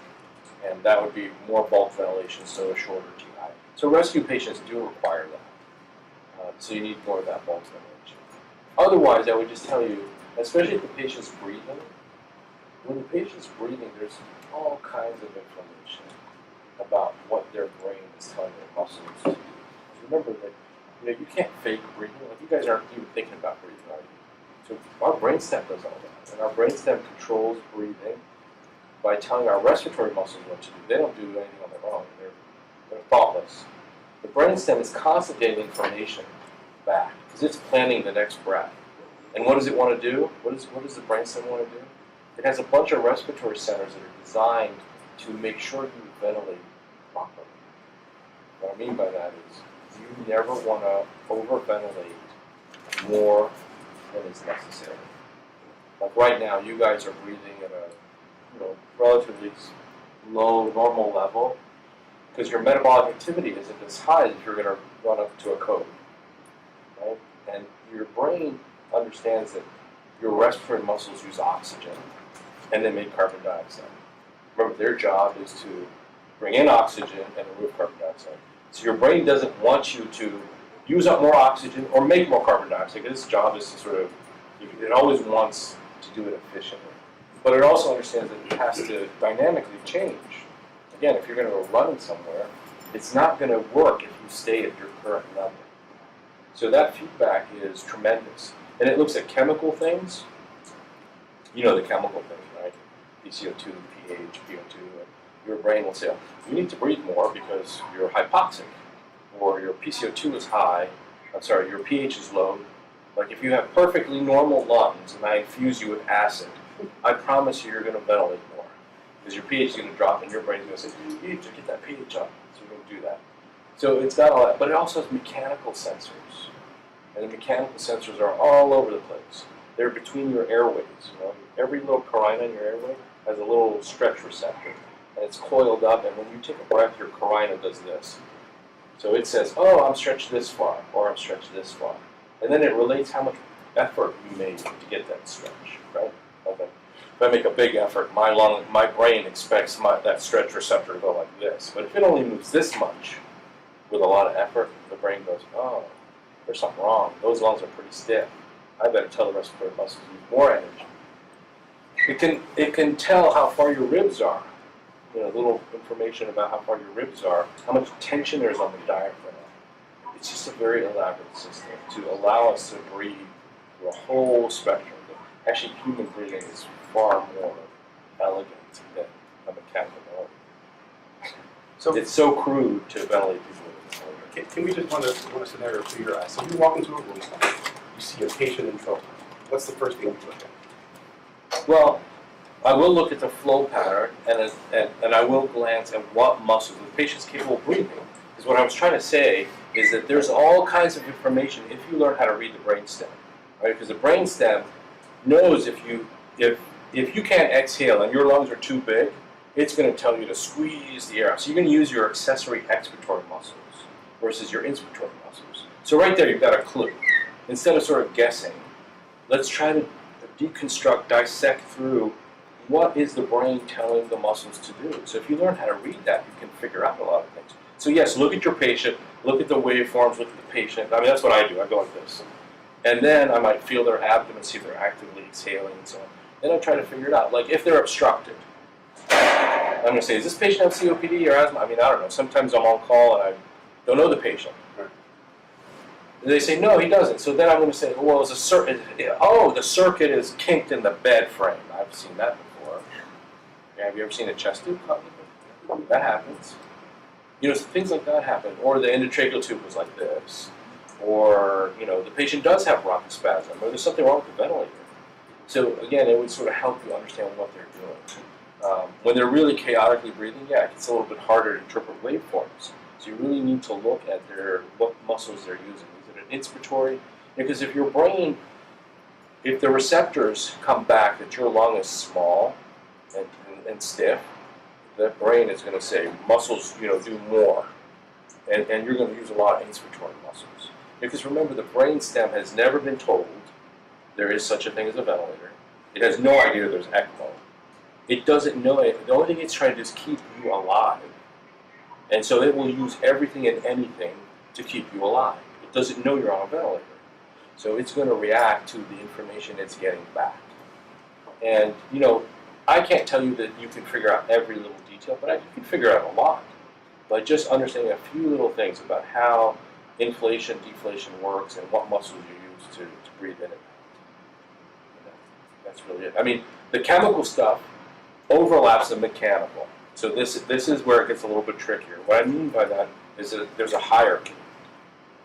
So let's say your lungs are a little bit stiff, but you're oxygenating okay, so your brain is sort of telling you to breathe a certain way, but then all of a sudden you get severely hypoxic. Now that's going to trump everything else. So you may have a drive to breathe, even if your mechanics have gotten better, just because of the hypoxia. So there's sort of this, which one is going to kill me first kind of thing, and it reprioritizes. So when you have that, it's harder to isolate the mechanical interpretation. In other words, if your pH is okay, your PCO2 is okay, your PO2 is okay, and your patient's distressed because they can be, it's a mechanical problem related to inhalation and exhalation, basically. The chemical stuff's a little bit easier to figure out, so that's why if you exclude that, you can focus on the mechanical.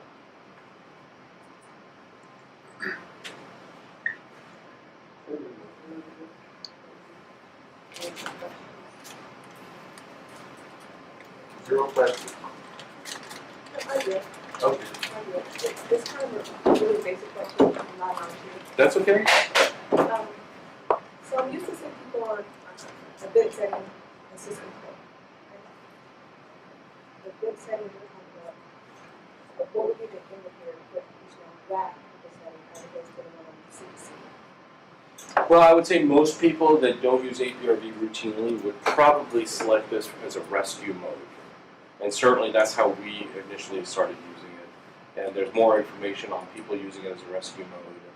There's papers published from places like Australia showing that, you can save people from going on to ECMO. So I would say the bulk of people use it as a rescue mode.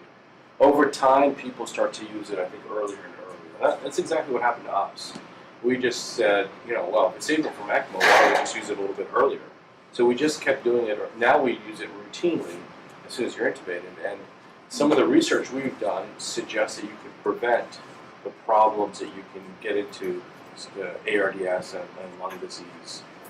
Because a lot of it, almost 70% of ARDS is in hospital, and the peak time is 30 hours after admission. 30 hours, 36 hours. Now there's obviously people that get sick with flu or something like that. They come in sick. But a good number of these patients develop this while they're on the ventilator within sort of the first 30 plus hours of being in the hospital. That would suggest that A, we might have an opportunity to change something, and B, maybe we're doing something to sort of help things along, or we're not paying attention enough. And like I said, if the latest literature is suggesting that when you just have some collapsed areas of the lung, totally silent, you're not going to pick it up with a blood gas, it starts to damage little parts of the lung. And then it creates a new area of damage. And hopefully your patient gets better or extubated before that happens. But if it's allowed to sort of propagate enough, you may lose enough lung where the patient gets sick enough. And then we're forced to do sort of rescue stuff. I don't like rescue stuff anymore. I'm just probably too old for rescue stuff. But you don't want your patient in a rescue situation either. So I think it's perfectly fine to use it as a rescue strategy. But I would just tell you what I've evolved to is using it to prevent. Because I'm tired of rescuing and all that stuff. So what about those patients that people feel like that have continuous airway, where they had a blood resection, or part of their lung is, artificially removed, or there's a staple line that hasn't healed, or of the theory of barrel time, like what would you say about that? Yeah, so obviously, so we've done this a lot. In fact, Actually, I got a patient in the unit who was really sick. I hadn't seen him in years, but he was a sick patient from years ago. It's like, oh, I didn't know this guy was here. I don't even know if he was there when you guys were there. It's possible. But he had bilateral lobectomies. Bilateral. And then he got really sick and both broke down. And he had a 60-liter leak, and he was on ECMO. And I was away out of the country. And I came back. The guy had a PO2 with 6.5 liters of blood flow of 20, high 20s, low 30s, and cardiac arresting. And what they had done was they took him off the ventilator completely to stop the air leaks. The air leaks don't stop. And what actually worsens the air leaks is if you make the lung less compliant. And I think that's just an important concept. So you do want to use the lowest pressure. You don't want to do too much to the lung. Let me see if I can, try to draw this concept a little bit. Let's just do a right pneumonectomy. Okay, let's just do a pneumonectomy. This is the left side over here, right side. Okay, so here's the suture line, and then you got this lung over here.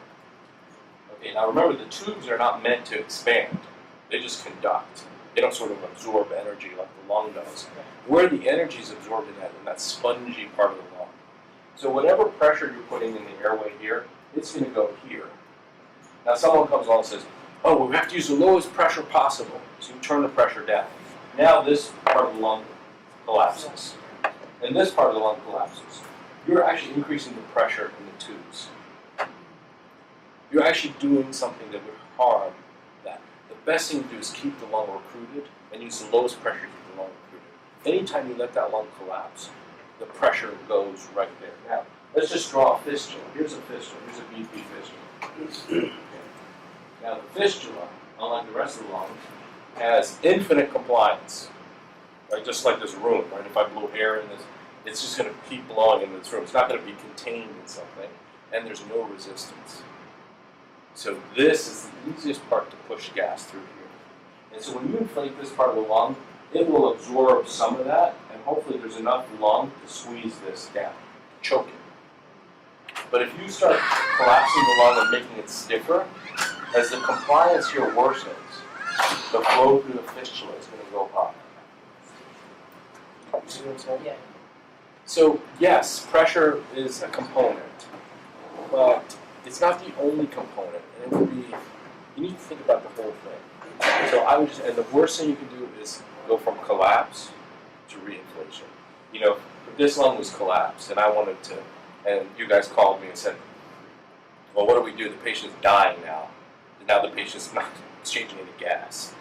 But we have the stump to deal with, so what do? Let him die, but a stump's okay? I don't know. Somebody's going to say, well, we need to save this patient. So now what I do is I start recruiting this thing. I'm not going to recruit this first. I'm going to put a lot of pressure here first. You don't want to be in that situation. This is where you will blow out of stuff in that situation. So you just have to be more thoughtful about it and get the patient breathing, to be honest with you. That is by far, that mitigates the ventilator. Because I'm not trying to say the ventilator is useful here. I'm not advocating for more pressure or even APRV. I'm not advocating for any of that. What I'm saying is you need to keep the lung healthy. Whatever way you can keep that lung normally inflated. And I would tell you to start looking at the x-ray. We don't look at x-rays well enough. I'll just tell you that you want someone to have normal lung volume. These are clavicles here, and I'm going to draw these. These are the diaphragms. Now, the curve of the diaphragm tells you about lung volume. You want a nice curve of the diaphragm to be mid-clavicular. Once you start hyperinflating that patient, so if you have a stump, and you want to know, well, how do I use the lowest pressure that keeps the lung healthy? This is the lung volume. So when the lung starts to hyperinflate, it gets flat here, and then the curve moves lateral. So it actually moves away from that. And that correlates with FRC, which is where you are, which is where everyone is. That's the best lung volume. The heart works best, the lungs work best. That's the right lung volume. Not too low, not too high. So you can use the radiograph to help tease that out. If you start seeing this, then you're going to reduce the pressure. If you start seeing the opposite, because the diaphragm has a lumbar insertion, and it comes out like this and fans out. This is where you get, when you start collapsing the lung, that curve moves right here, moves medial. And as you hyperinflate, it moves out where you We actually wrote a paper, it was a nursing paper, but it talks about exactly what Dr. Habachi was talking about here, about mechanical ventilation, and that, you're challenged to, with the stump, but atelectasis requires more airway pressure, and usually is what causes the stump to blow out. But you don't want to just And I use, sent that to you. you don't want to use pressure and you don't want to use pressure and a lot of time and all that stuff. You want to be careful, but don't just turn everything down and use the lowest. I mean, you read a textbook, they'll tell you turn the peak down. I promise you, you're going to hurt the patient. Yeah, we actually worked briefly with a neonatologist in Mississippi, and he started putting all of his babies with BP fistulas on APRV. And it had more success, he said, than with high frequency, because he used to put them on high frequency. But now they can breathe, they could interact, and he said that they seem to do much better. Actually, they just published a recent meta-analysis, which I'm not a big fan of, but nonetheless, it's a meta-analysis looking at a lot of APRV studies. Not all of them are perfect, but the tendency, what they concluded was less ventilator days, better outcome, less barotrauma, and no effect on hemodynamics. And that's a paper that was just published. Do you have it? Okay, we'll send it to you. Yeah, But you saw it. It just came out. Oh yeah, this is great. Now we've got questions. Well, But now what? We have to leave? No, well, no, we have, I think they've published some scenarios, and I think we'd like to go over it and to help both the respiratory therapists, the nurses, understanding how to drop and stretch and move through the spectrum. And so maybe if we go there, more questions will pop up as we kind of go through the scenarios Absolutely. about like what would be appropriate, how can we change, all that stuff. Do you have And I'll just get used to saying that's wrong, that's wrong, that's wrong. It's on the paper. It's on the paper. Oh, it is on the paper. But I mean, do you have it on a jump drive or anything? No, I don't think they do. Yes. The reasoning behind the P high being setting up the Kilo being zero. pressure, Kilo zero. the pressure support, Pressure. I mean not pressure support, oh my god, I'm looking at The zero number? The one with the zero. no. So it's kilo, and then we set it above 2. What is this? Pressure support. That's It's two yeah, above so the high. Depending on the ventilator. on the 840. What is the concept of why is it 2? Why is it just set 2 above? Like I don't. That's the whole Hopefully thing. it's not too above the high. So do you mean you're setting pressure support to 2? Is that what you're saying? Yeah, she's pressure she's support is asking what's the difference. Above the P high. She's confused. Oh, you're talking about the flow and the circuit pressure being a little bit higher than the High. The confusion is that you have the 840s here and a servo. And in the 840s we put it above PEEP. So if this, let's say PEEP is 30, we put it at 32. Now when we go on the servo, if the servo's PEEP high is 30, we just put pressure support above PEEP above 2. I think that's what she's doing. Yeah. So Yeah, I mean, so unfortunately, both those ventilators don't really do APRV. I'm not saying you can't use them, and let me just try to explain the fundamental difference. So APRV is what we call time cycled CPAP. It's a very, very simple dumb mode. What I mean is it holds pressure, and then it says hold the pressure for how long, and then you tell it how long, and then you say drop the pressure, drop it to whatever you want, and then it says how long should I drop the pressure?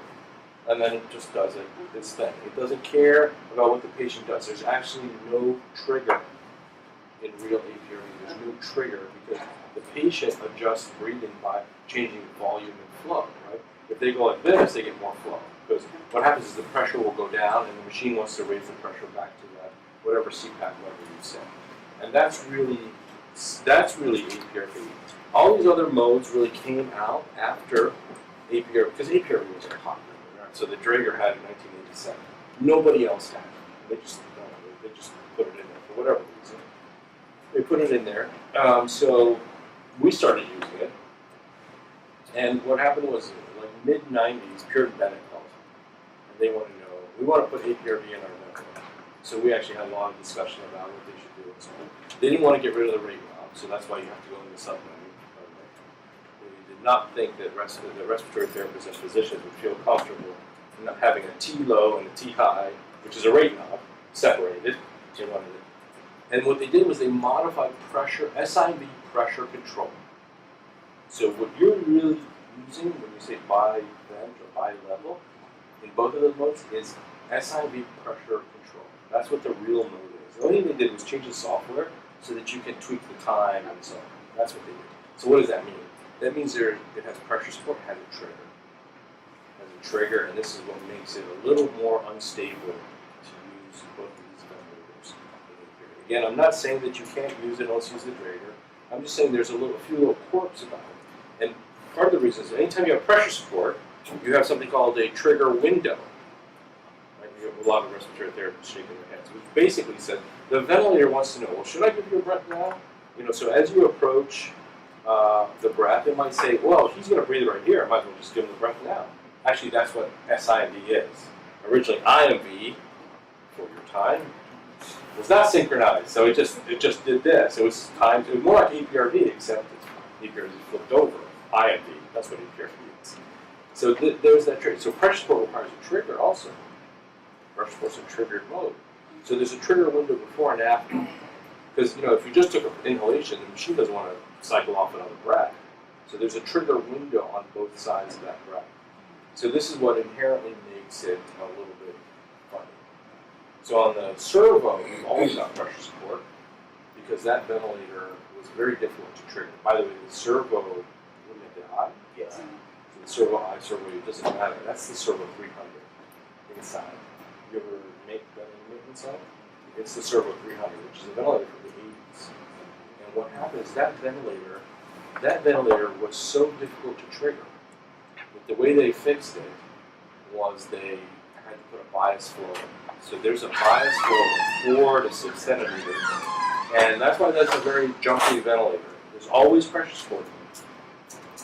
When you suction, do anything, that ventilator just goes absolutely crazy. Because that's the bias flow. They did that to help trigger that ventilator. Because the 300 was very difficult. And of course, they changed the expiratory side. So that's a brand new expiratory side, a block expiratory. But the inspiratory side is still a servo 300, and the way they fixed the trigger on that. So what that means is, in my opinion, there should be no pressure support in APRV. So if you guys said it, that's fine, but just remember that as you inflate your lungs, let's just say you put someone on a pH of 20, but 20 was enough to overinflate their lungs, okay?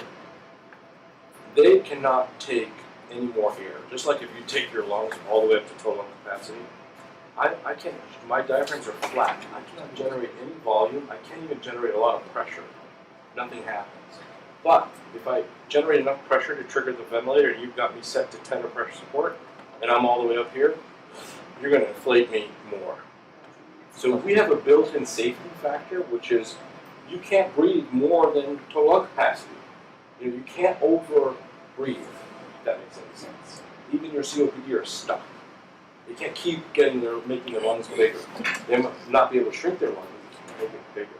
Pressure support, you're going to force more air into the lung. So I would just tell you, I don't think it's safe, personally. And not only that, it screws up their breath. It makes it a machine breath. We didn't even talk about that. But pressure support is really, it's really a worthless move. Yeah, I should have said from bi-level and would inflate the APRV side. Yes. Yes. So what ATC, I have no idea why. With the trigger, doesn't that actually add support with the ATC compared to servo that doesn't, or Yeah. 840 that doesn't have Yeah. ATC? Well, have you used ATC No, on the Drager? no, but isn't that the same as a support? But Well, is you it know, not so disguised let me just kinda- tell you, just because you have some things that are the same, doesn't make it the same. So Yeah. like a Maserati has wheels and a steering wheel, not the same thing as a Volkswagen. It's like Honda. Or Honda, whatever you use. So there's some similarities, right? So there's pressure, absolutely. But here's the key thing about spontaneous breathing. So I'll shift gears and talk about spontaneous breathing. So the whole idea of spontaneous, and we actually have a lot more information than we ever have. Even though when these guys were fellows, I was still whining daily. I'm sure they remember. Why isn't this patient breathing? Let this patient breathe. Why did I say that back then? Is because we know now that the diaphragm, every day you don't let the patient breathe, thins. It thins, and by 4 days you can predict who's going to be a long lead versus a short lead. There's some new data that just finally came out now. This is called ventilator-induced diaphragm dysfunction, and now people are using the term diaphragm protective ventilation. So you can hear that. And this has been studied for years. So I've been reading this literature for years, and finally, in the human data has come together nicely in the last probably 2 years. It also shows that if your diaphragm thickens, you take just as long to breathe. And so think about it this way, because sometimes breathing is a little too abstract. You don't want a hemoglobin of 1, right?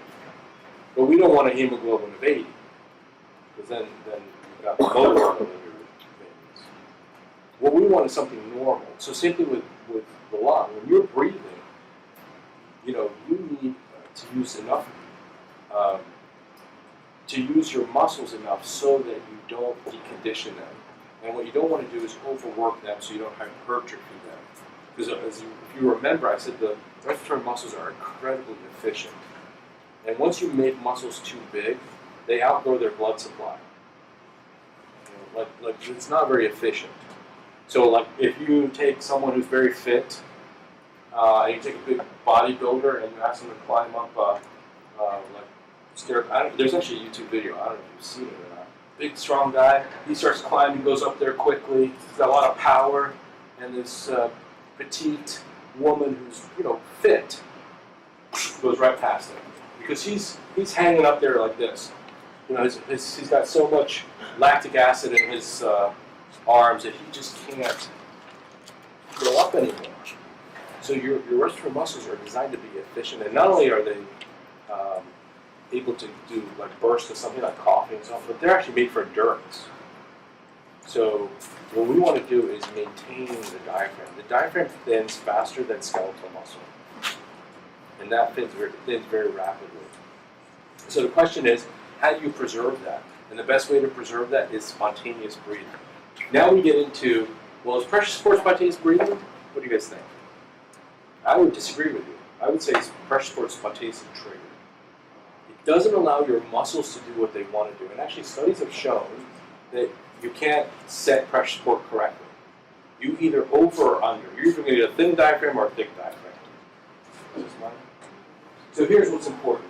So remember, and I'll just use an analogy, okay? I'm a super strong guy, chocolate. So I bench press easily 500 pounds. I don't. But let's just say I'm going to bench press 500 pounds, right? So let me just show you the analogy of pressure support.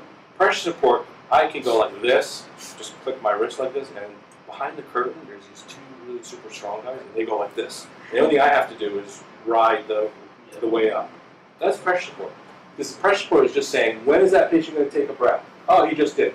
Get out of the way, patient. Let me do what I want to do. That's pressure support. Now, ATC, yeah, you see you get that decelerating flow? So if the That's not a patient wants human breath. 20 centimeters, it's set at 10. If they want 5, it's set at 10. If they want 15, it's set at 10. So they're getting 10 no matter what the effort is. So pressure support cannot actually, there's now data. There's a lot of old data, but now coupling it with the fact that it's not friendly to your diaphragm. You either have a patient that's not on enough pressure support and they're working hard, or you have a patient that's over-supported and they just trigger the ventilator. So you're going to get a thin diaphragm or a thick diaphragm. You're never going to get the just right. The only way to get the just right is to make it a human breath. Now, what does a human breath look like? It's sinusoidal. That's a human breath. In other words, you guys control the flow, this is flow, time course of your breath. Take a breath. You control that, right? If you're on pressure support, trigger, the flow is the machine. So in essence, what causes a spontaneous breath, which is superior to any machine breath, including the machine breath of APRV, it distributes the ventilation to this back of your lungs instead of the front of your lungs. Our lungs are much bigger back there. Right? Guys, you know the lower lip are huge. This is the difference in distribution of ventilation from real spontaneous breathing. So what you want is proportionality. So the patient has to control the flow time course of the breath, right? And B, it's got to be proportional. What do I mean by that? Watch this. It was proportionate to my effort. So your patient has the luxury to do whatever, as long as you don't encumber them with all these triggers and all this other stuff that makes the machine do stuff. You have to let that patient use their muscles and complete the breathing. You can't interrupt the breathing. So breathing has to continue. If you stop breathing, what happens? If I go, let's say I wanted to do a breath that looks like this, like that, okay? But what happens if I suddenly say, I stopped? What happens? I don't get anything more. With pressure support, you're still giving me my breath. So in other words, my muscles don't have to make the full, they don't have to do the work. They don't have to do the full contraction. It could just be a trigger. So pressure support would be like me standing up here this whole day with my mouth open, but nothing comes out. Because I want to talk to you guys, but I'm just going to do that. Right? The trigger is just that. It's not the full breath. It's not the full communication I'm going to give you to talk to you. I have to complete that. In other words, the patient can't get off the hook. The patient's got to do the work. And then the key is to make sure the work, breathing is not excessive. There's no way around that. You have to let the patient breathe. And I just want to say one last thing very quickly. Just understand what your diaphragm is all about. Your diaphragm was contracting in utero. So you weren't even born and your diaphragm was contracting. And normal respiratory rate's about 12, it's really 8 to 12. Anything less than 8 slow, anything above 12 you start getting high. It's not 20. Normal rate's more like 12. So 12 times a minute. Can you do the math for me? It's a big number. 5 times 60. 12 times a minute. How many minutes in a day? 720. No, there's 1,540 minutes in a Oh, day. no, well, okay, so 720 times 24 is 17,280. Okay, so that's 17,000, what's it called, 17,000 contractions. Well, let's say you guys are all going to live to a nice, ripe age of 100 plus. That's a lot of contractions. And that thing has never stopped. Remember, that thing doesn't stop because you go to bed tonight. Your diaphragm still contracts. In other words, it's made to continuously contract. It doesn't understand, stop me from beating. You know, just like the heart. Those two muscles don't stop until you die. Now, obviously we can save you by doing a bunch of stuff, but the way the body was made was those muscles were built with the intention of beating until you died, or contracting until you died, either your heart or your diaphragm. Because without the diaphragm, you will die. If your diaphragm does not contract, you will die. So just understand, it's not made to be paused. And this happens within 24 hours of controlled ventilation, even APRV controlled ventilation. So that's why I would say that you really want the patient to have a nice sinusoidal breath, and you want their work of breathing to be just right, not too much, not too little. Do you want to talk about this preferential with ERT? Well, I know that we probably need to get to those cases. So any last questions? Just to follow up with that. Yeah. So by adding force support, You're making that a machine breath. yes. So that means by adding support, we should not add support. We should add force because we're actually depriving the patient from volume. Because he's asking for the patient. Yeah, but why is the patient asking for more? It could be that your PI is not set right. Correct. That's what So it's a I'm saying. mechanical You're thing or a chemical. depriving him of volume. But you need to actually increase the pressure, not the support. Yes, we're just exactly trying right. to make Exactly it right. work better. Yeah. But Well, actually, you have the PPs, and I don't know if you have PAV. yeah. So if you want, I use proportional. I was going to ask about that. Yeah, So I use that because there's only 3 modes you can use that don't screw up the patient's breath. Correct. And the way you can easily tell is that they're sinusoidal. Now, actually, I didn't answer your question about automatic tube compensation. Automatic tube compensation uses pressure, Yes. but it is proportionate to the effort. So it's measuring flow every 5 milliseconds, and it says, this is the flow, this is the pressure drop. And it uses pressure in proportion, breath to breath. That's why if you look at ATC, the breath remains sinusoidal. It does not become decelerating flow like pressure support. Now, tube compensation on the pure Bennett doesn't work that way. It works as pressure support. Yes. So real tube compensation is proportional to the flow, which flow is effort, right? That's more effort than that. So that's how it works. Now, PAV amplifies that, right? PAV is an amplifier. So so I use PAV, and I'm telling you, if you need more, use PAV if you want to. I mean, I think APRV is better for recruitment, but PAV at least lets so PAV is like a microphone, an amplified microphone, right? It's still, so back to bench pressing here. So I can't do the 500, but instead of those big strong guys doing all the work, I'm going to have to do the work, but you're going to make me work, but you're going to share a portion of that work by giving me a little bit of support. So I still have to push up, and now it's going to feel like I'm bench pressing what I can bench press, which is 10 pounds. It's going to feel like I can bench press something a little bit easier. So it's still my voice with PAV, and I'm speaking into a microphone because my voice is too weak, but now you guys want to hear me. So it's going to amplify that. It's going to amplify that, and if I stop talking, it stops amplifying. So the patient is forced to continue their breath. So that is a human breath, or close to human breath. CPAP is a human breath. The breathing in APRV, which is CPAP, is a human breath. And they all are proportional, and the patient controls their flow. And those are the ones that make your lungs healthier. Penny just finished a study with something called EIT. I don't know if you've ever seen that.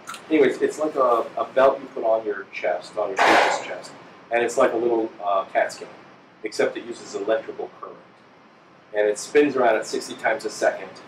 And what we get is a injection of current. And as it goes through the chest, electricity has a harder time going through air and tissue. So it slows down when it goes through air. So we can actually see you breathe. So this thing has very good what we call temporal resolution. Temporal is like changes. CAT scans have good spatial resolution. The heart's here, the aorta's here, the lungs here. You have the anatomy, but you don't see things moving, right? It's like taking a picture versus watching a video. So this gives us information. So Penny's done some, you presented this, right? Yeah, do you have it to show? Oh, okay, we can't show it. Anyway, what she did was she compared pressure support, CPAP, and PAV, and where the distribution of ventilation, because there's a lot of studies, CAT scan studies, and some very fancy studies that show when you use pressure support, what you're doing is ventilating here. You actually stop ventilating the bases, because the air goes in faster than the patient can pull it in. So it just pushes the anterior. And you can actually see this. If you switch them to CPAP, you'll see their belly move, not their chest move. If you go on pressure support, you'll see their chest move, not their belly. Because their diaphragm's actually not working. Anytime the diaphragm's working, you see the belly stick out. When the diaphragm's contracted, you see the belly stick out. So do it yourself. You see for yourself. So what happens is the air stays here in pressure support. On PAV, it goes deeper into the bases, and the deepest is CPAP, which is where we ventilate. We don't ventilate as much here, we ventilate back here, because your lower lobes are much bigger than the non-dependent lobes, much bigger. That's where all the stuff happens, and this is the part of the lung that gets the most abuse when you're laying flat on your back, sedating people and doing all this stuff. So you want people to ventilate back. Did that answer? Any other questions? I think we're going to do the case. Chaka, I don't know what kind of time. I mean, I don't want to hold everyone up here. Now you got, I don't know, like 10 minutes. 10 minutes, okay. Let's go through a case. You guys ready for this? Should I Well, just we'll read put it? the case together. 'Cause I looked at it, and you're gonna have to walk us through it, how it's formulated. 'Cause it looks like there's some ABGs. So what are we looking for in this case? I think what they're looking for, Dr. Shepherd, is actually our patient here who came in and wanted to know if the adjustment of the settings that what we have in this patient, can we do any better based on settings and reference results?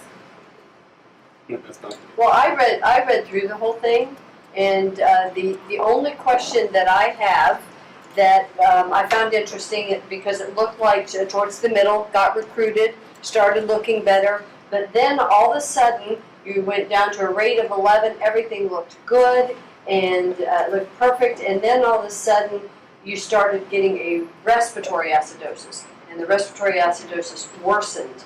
And then it improved a bit when it looks like the P-high was increased. But I don't know, do you measure your T-low at 75%? Well, Is first that of all, how do you lock the T-low or do you set T-high to? We locked our two little all the time. Okay, so you absolutely have to lock the T-low. Otherwise, if you guys change the rate. Right. And so just Yeah. use the rate. And I would tell you, if you're using the PD, it's actually, you just use the rate. Yeah. You know, so you can use a rate of 28, 30, it doesn't matter. As long as that T-low is 75%, you're fine. Make it easy. But do you pick a T-low based on, The most common we use 0.5, and Yeah. depending on your blood gas, if you need to give it a higher T-load to release CO2, just Yeah, so let me just explain that a little bit, because that's a bit of a misconception. What we're talking about is there's this assumption that because the tidal volume is 500 instead of 400, that you're going to remove more carbon dioxide. And that's actually not true. The real question is how many molecules of carbon dioxide are in there?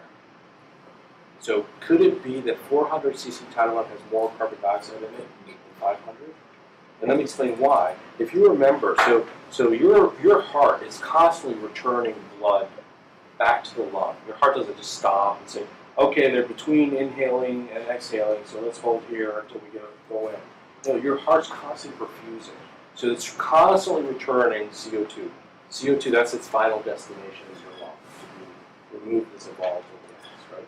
So if your airspace is more closed at a longer T-high with a bigger tidal volume, you're actually not going to diffuse CO2. In other words, it can't get into the airspace unless the airspace is open. So if you let the lung collapse, because 75%, it's now 50%, your CO2 clearance is actually going to go down. So even though you've got a bigger volume, it has less molecules of CO2 in it.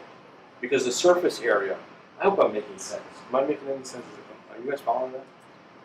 It's not an easy concept to explain, but the CO2 is, so the more open your lung is, the more the carbon dioxide can drift from the blood space into the alveolar space, right? So if half of my lung is doing this, then I'm going to decrease the efficiency. Why is my lung doing this? Because someone increased the T-low, and now I have more collapse, but the volume is bigger because you're letting out some of my FRC, that tidal volume. You're shrinking my lung down, my lung volume down, right? And therefore, I'm going to have less efficient. So you're better off just increasing your P-high. Your P-high, if that's necessary, your T-high. Don't touch the T-low, I promise you. as long as The one thing I it's do know with Right. reasonable certainty is you really need to stick to that 75% if you're talking about a non-COPD patient. If it's a real COPD patient with low peak flow and all that, not sort of the chart COPD patient, then you adjust that difference. But those patients need 75%, so don't go with all. And you know what? The lung is only willing to accept a smaller volume. Because there is data that suggests even 6 mLs can hurt the lung. Right? It does not protect the lung uniformly. And that's, I would suspect, or my opinion, is because we're using a body weight number that doesn't correlate at all with how big your lung is in the disease state. So here the mechanics is telling you, hey, my lung is this small. This is all you're going to get. And I promise you, sometimes it's a ridiculous tidal volume. So don't obsess about that. Think of that more as this is the tidal volume this lung is ready to give you. When that lung gets better, the tidal volumes will go up, I promise you. And then you can adjust your rate downwards if you're using the PD. So I've used a rate of 30, 33, whatever you need, as long as that T-low is correct. Somehow that lung recruits anyway. It's not just the T-high. That does too. But somehow, I don't know, hopefully we'll figure it out. But I think, picking a T-low of 0.5 to start with is perfectly, that makes sense. So you pick the 0.5 and then you just have to, you can freeze your screen and then you just look at your peak expiratory flow rate. The easiest way, we used to do it when, you guys were there, we would look at where it terminated and then we would take that divided by. But the easier way is to find your peak expiratory flow rate, take out your calculator, multiply that by 75. And once you do that, and I actually think I have a measure I did a measurement in here on the ventilator, just to show you that once you know what your goal is, then it's really easy, yeah, right here. So if you find out your peak expiratory flow rate is 66, you multiply that by 75%, your target is 49. It may change by 1 to 2 liters per minute, very, very small. But basically that's what you're looking for, is 49.5. So if you see here, we terminate at 53 liters per minute, which, oh, shoot, this thing is, sorry, it didn't come through, but we terminate at 53, which is about 70, I think, 6%. And so if you take 53 divided by 66. So it's really, really close. Yeah. Or you can do what I do, which is cut it in half. Cut the peak flow in half and then cut it again. Right? Because half is 50% and half of that is 75%, right? You know what I'm saying? Like I'm cutting it in half here, and then I can say, oh, I'm going to cut it in half again.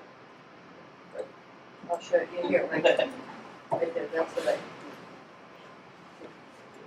Yeah, there's your half. So there's half, and then you cut it in half again. That's So then you take this and you move it down half of that, right? So that's why I can walk past the room and say, So that's 75%. That's not See 70. how that lines up over here? So half of this half is 75%. I never measure. I mean, I just. No, but if you're having CO2 issues Yeah. in it, I mean, but you have an advantage with your PVs over your servos. Big advantage on the T-low. Because on your servos, you've got 0.5 or 0.6. There's nothing in between, and that's, but on the PVs, you can do 0.52. And so you can get very intricate So when you're very not precise. breathing, the PB I would tell you is better than the servo, because the T-low will kick out automatically with the servo. It won't stay at whatever you set it; it'll just automatically kick out, and that's because of the trigger window. The problem with the PB is when the patient starts breathing. Now it's going to change the T high, and it's going to change the T low. It's going to change the ratio automatically because it's trying to synchronize with the patient breathing. So that's when it gets crazy when the patient starts breathing. So I would just tell you, if the patient starts breathing and you've got the PB, it would be better than the servo, and I would just use PAP in my opinion, because then you don't have the hassle of the T-low constantly changing and dancing around because. Well, they did do study in China on PVs. They did. I mean, you can use it. I'm just saying that the more the patient breathes, the more the ventilator is trying to chase the patient, because it's not just done time cycle CPAP like on the Draper. It's just you set the time, that's what you get. You set the T-low, that's what you get. It just lets the patient do what they want to do without trying to change what. Well, this is an inspiration. This is an expiration. So you'll see. I don't know if you guys have seen it. Have you seen it on the PV where the T high and the T low will just change?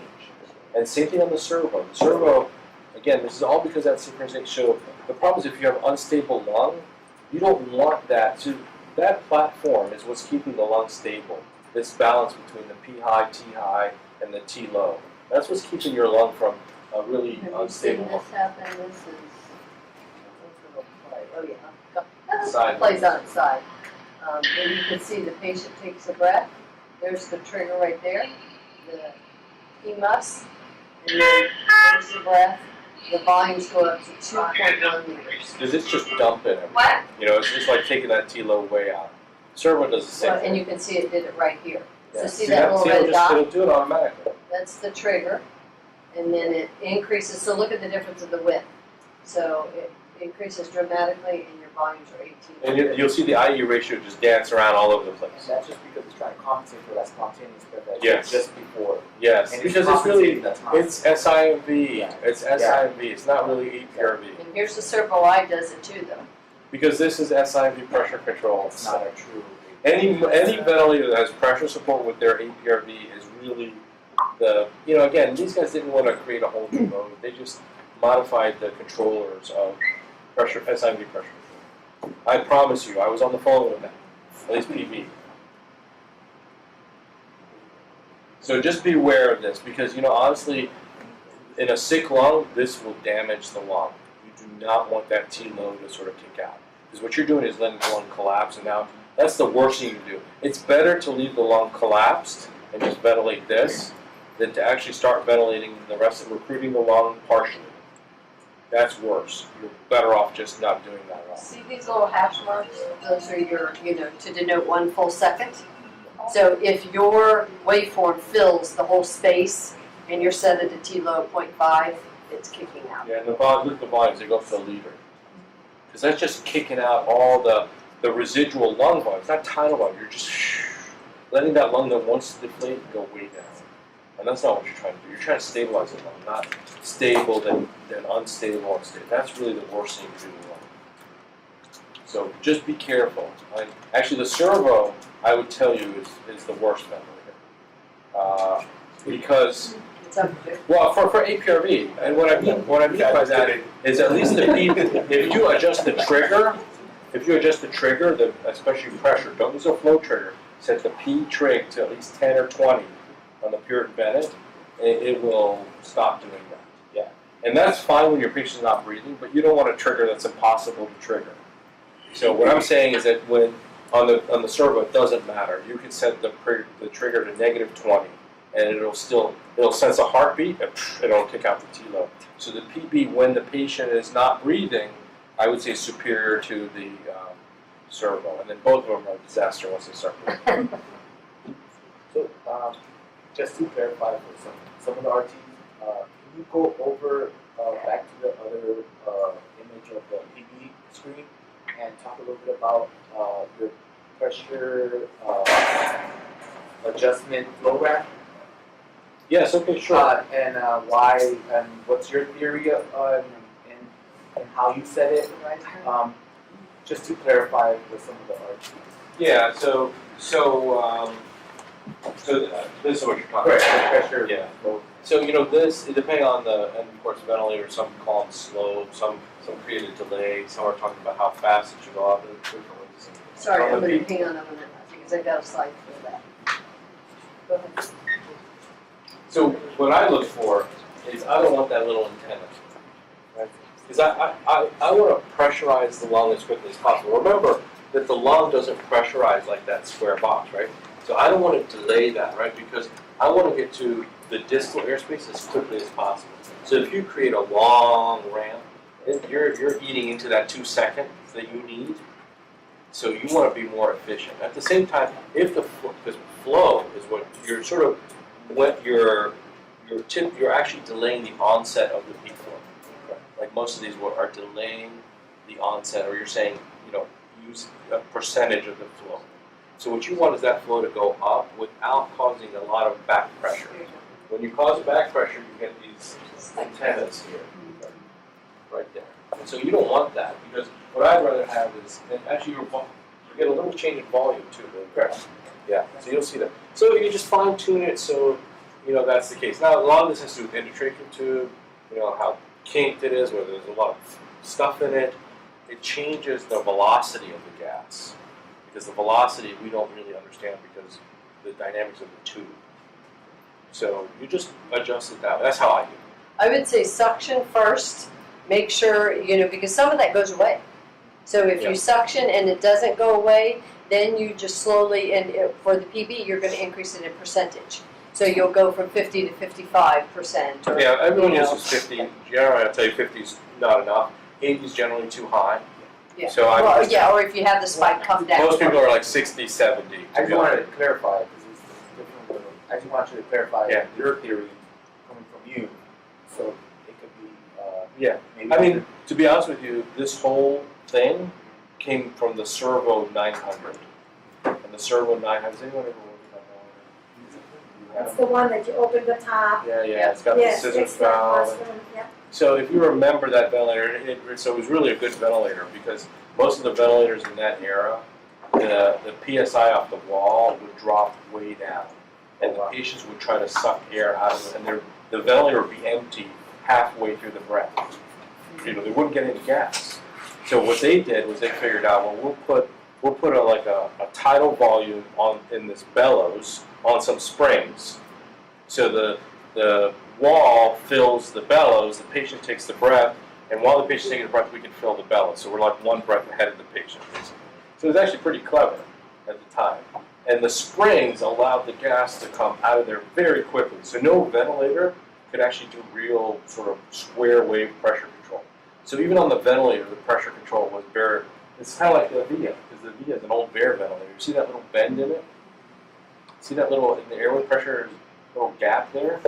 So most of the ventilators that can't deliver gas well do that, and that's one of them, by the way. So the problem was when the patient got better, and so to keep that, all those springs, because you crank up the springs, they were under a lot of tension. I mean, they were like really ferocious springs here. So, but they would go through a little tiny opening with kind of little scissors valve, which was fine because this is the patient. So you're going, and you're pushing gas through the patient. Now the problem was when the patient got better, so here's your patient, and now they're trying to breathe. It was really hard to suck through this thing. So because of that ventilator, pressure support was invented to push a little through here. It was actually invented to overcome that problem on that ventilator. And the same thing with the slope, because now that they added pressure, the springs overshot, because they're like a jerky movement, and so it would startle the patient. So what they did was they tried to slow down the onset of that flow. So that's where RISE came from.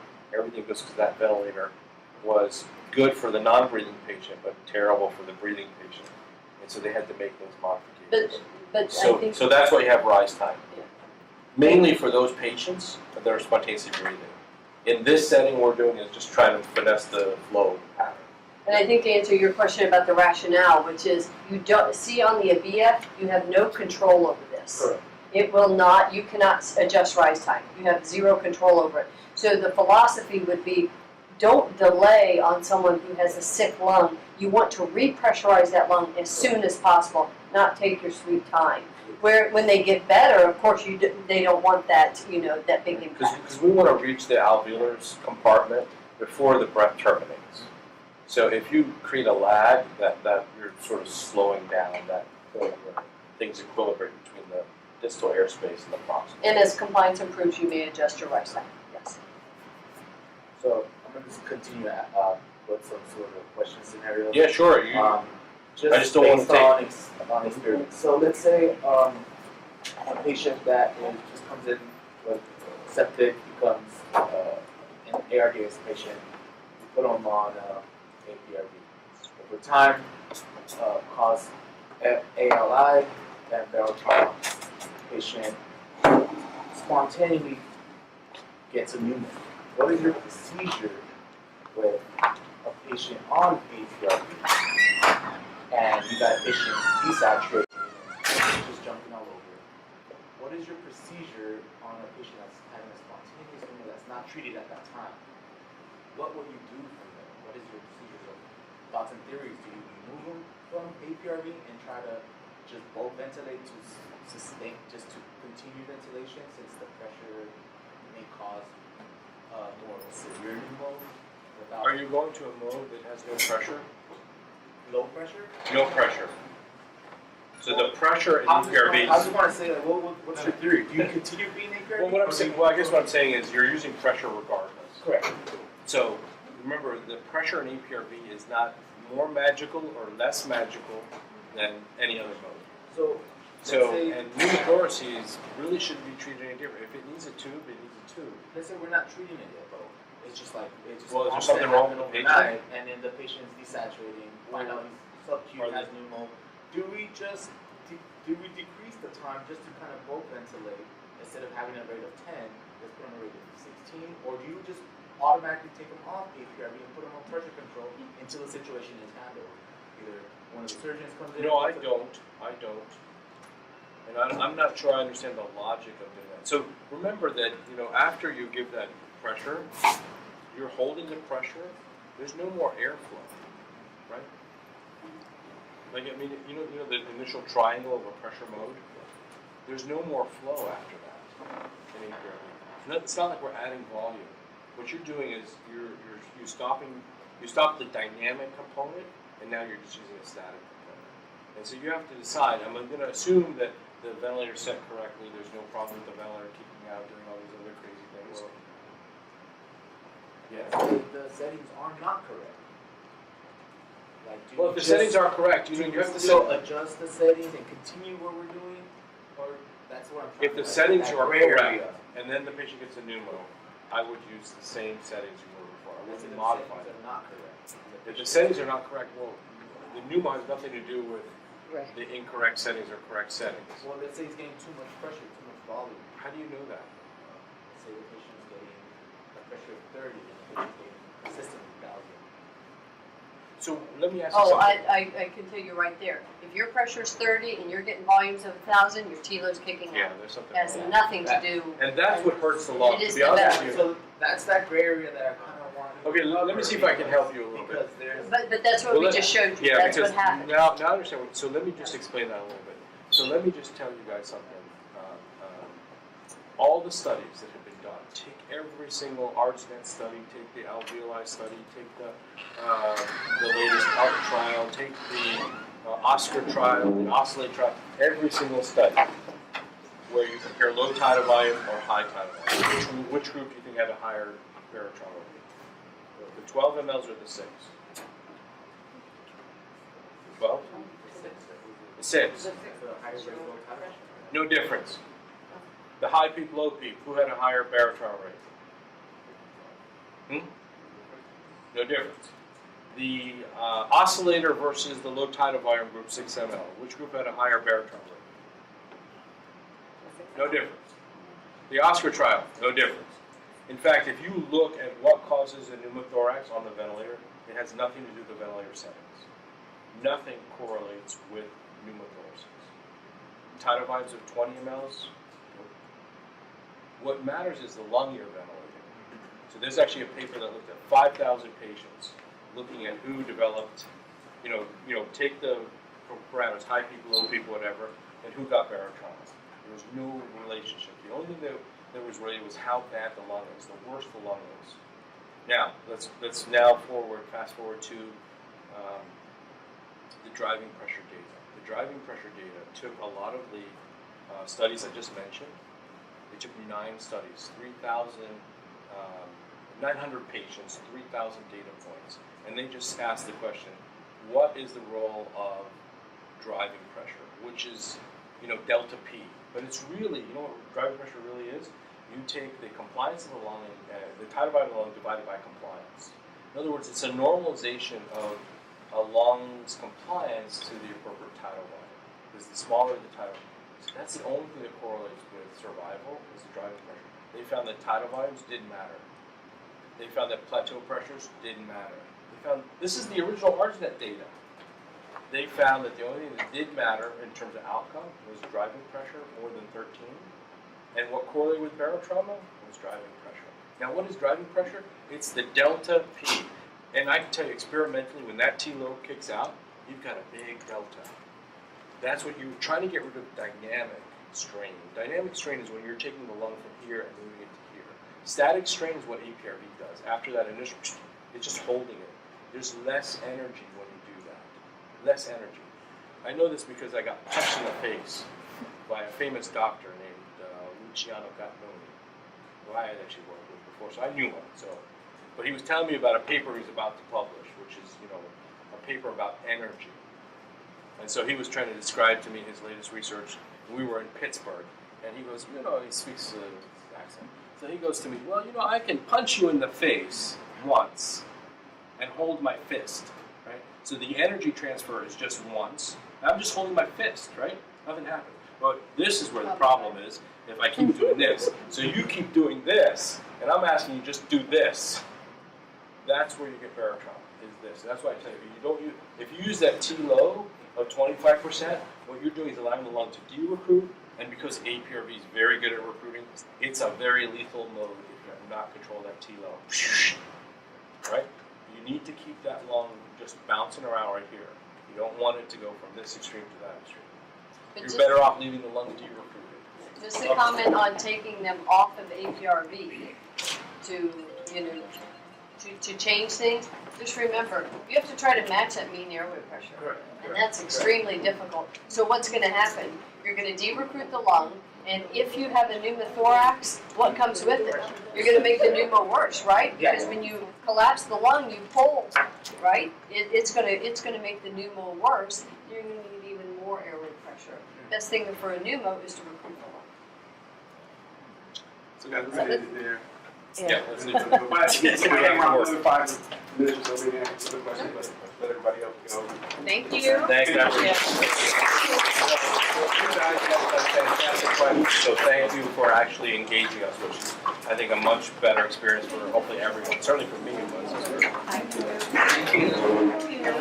You look the same. I was gonna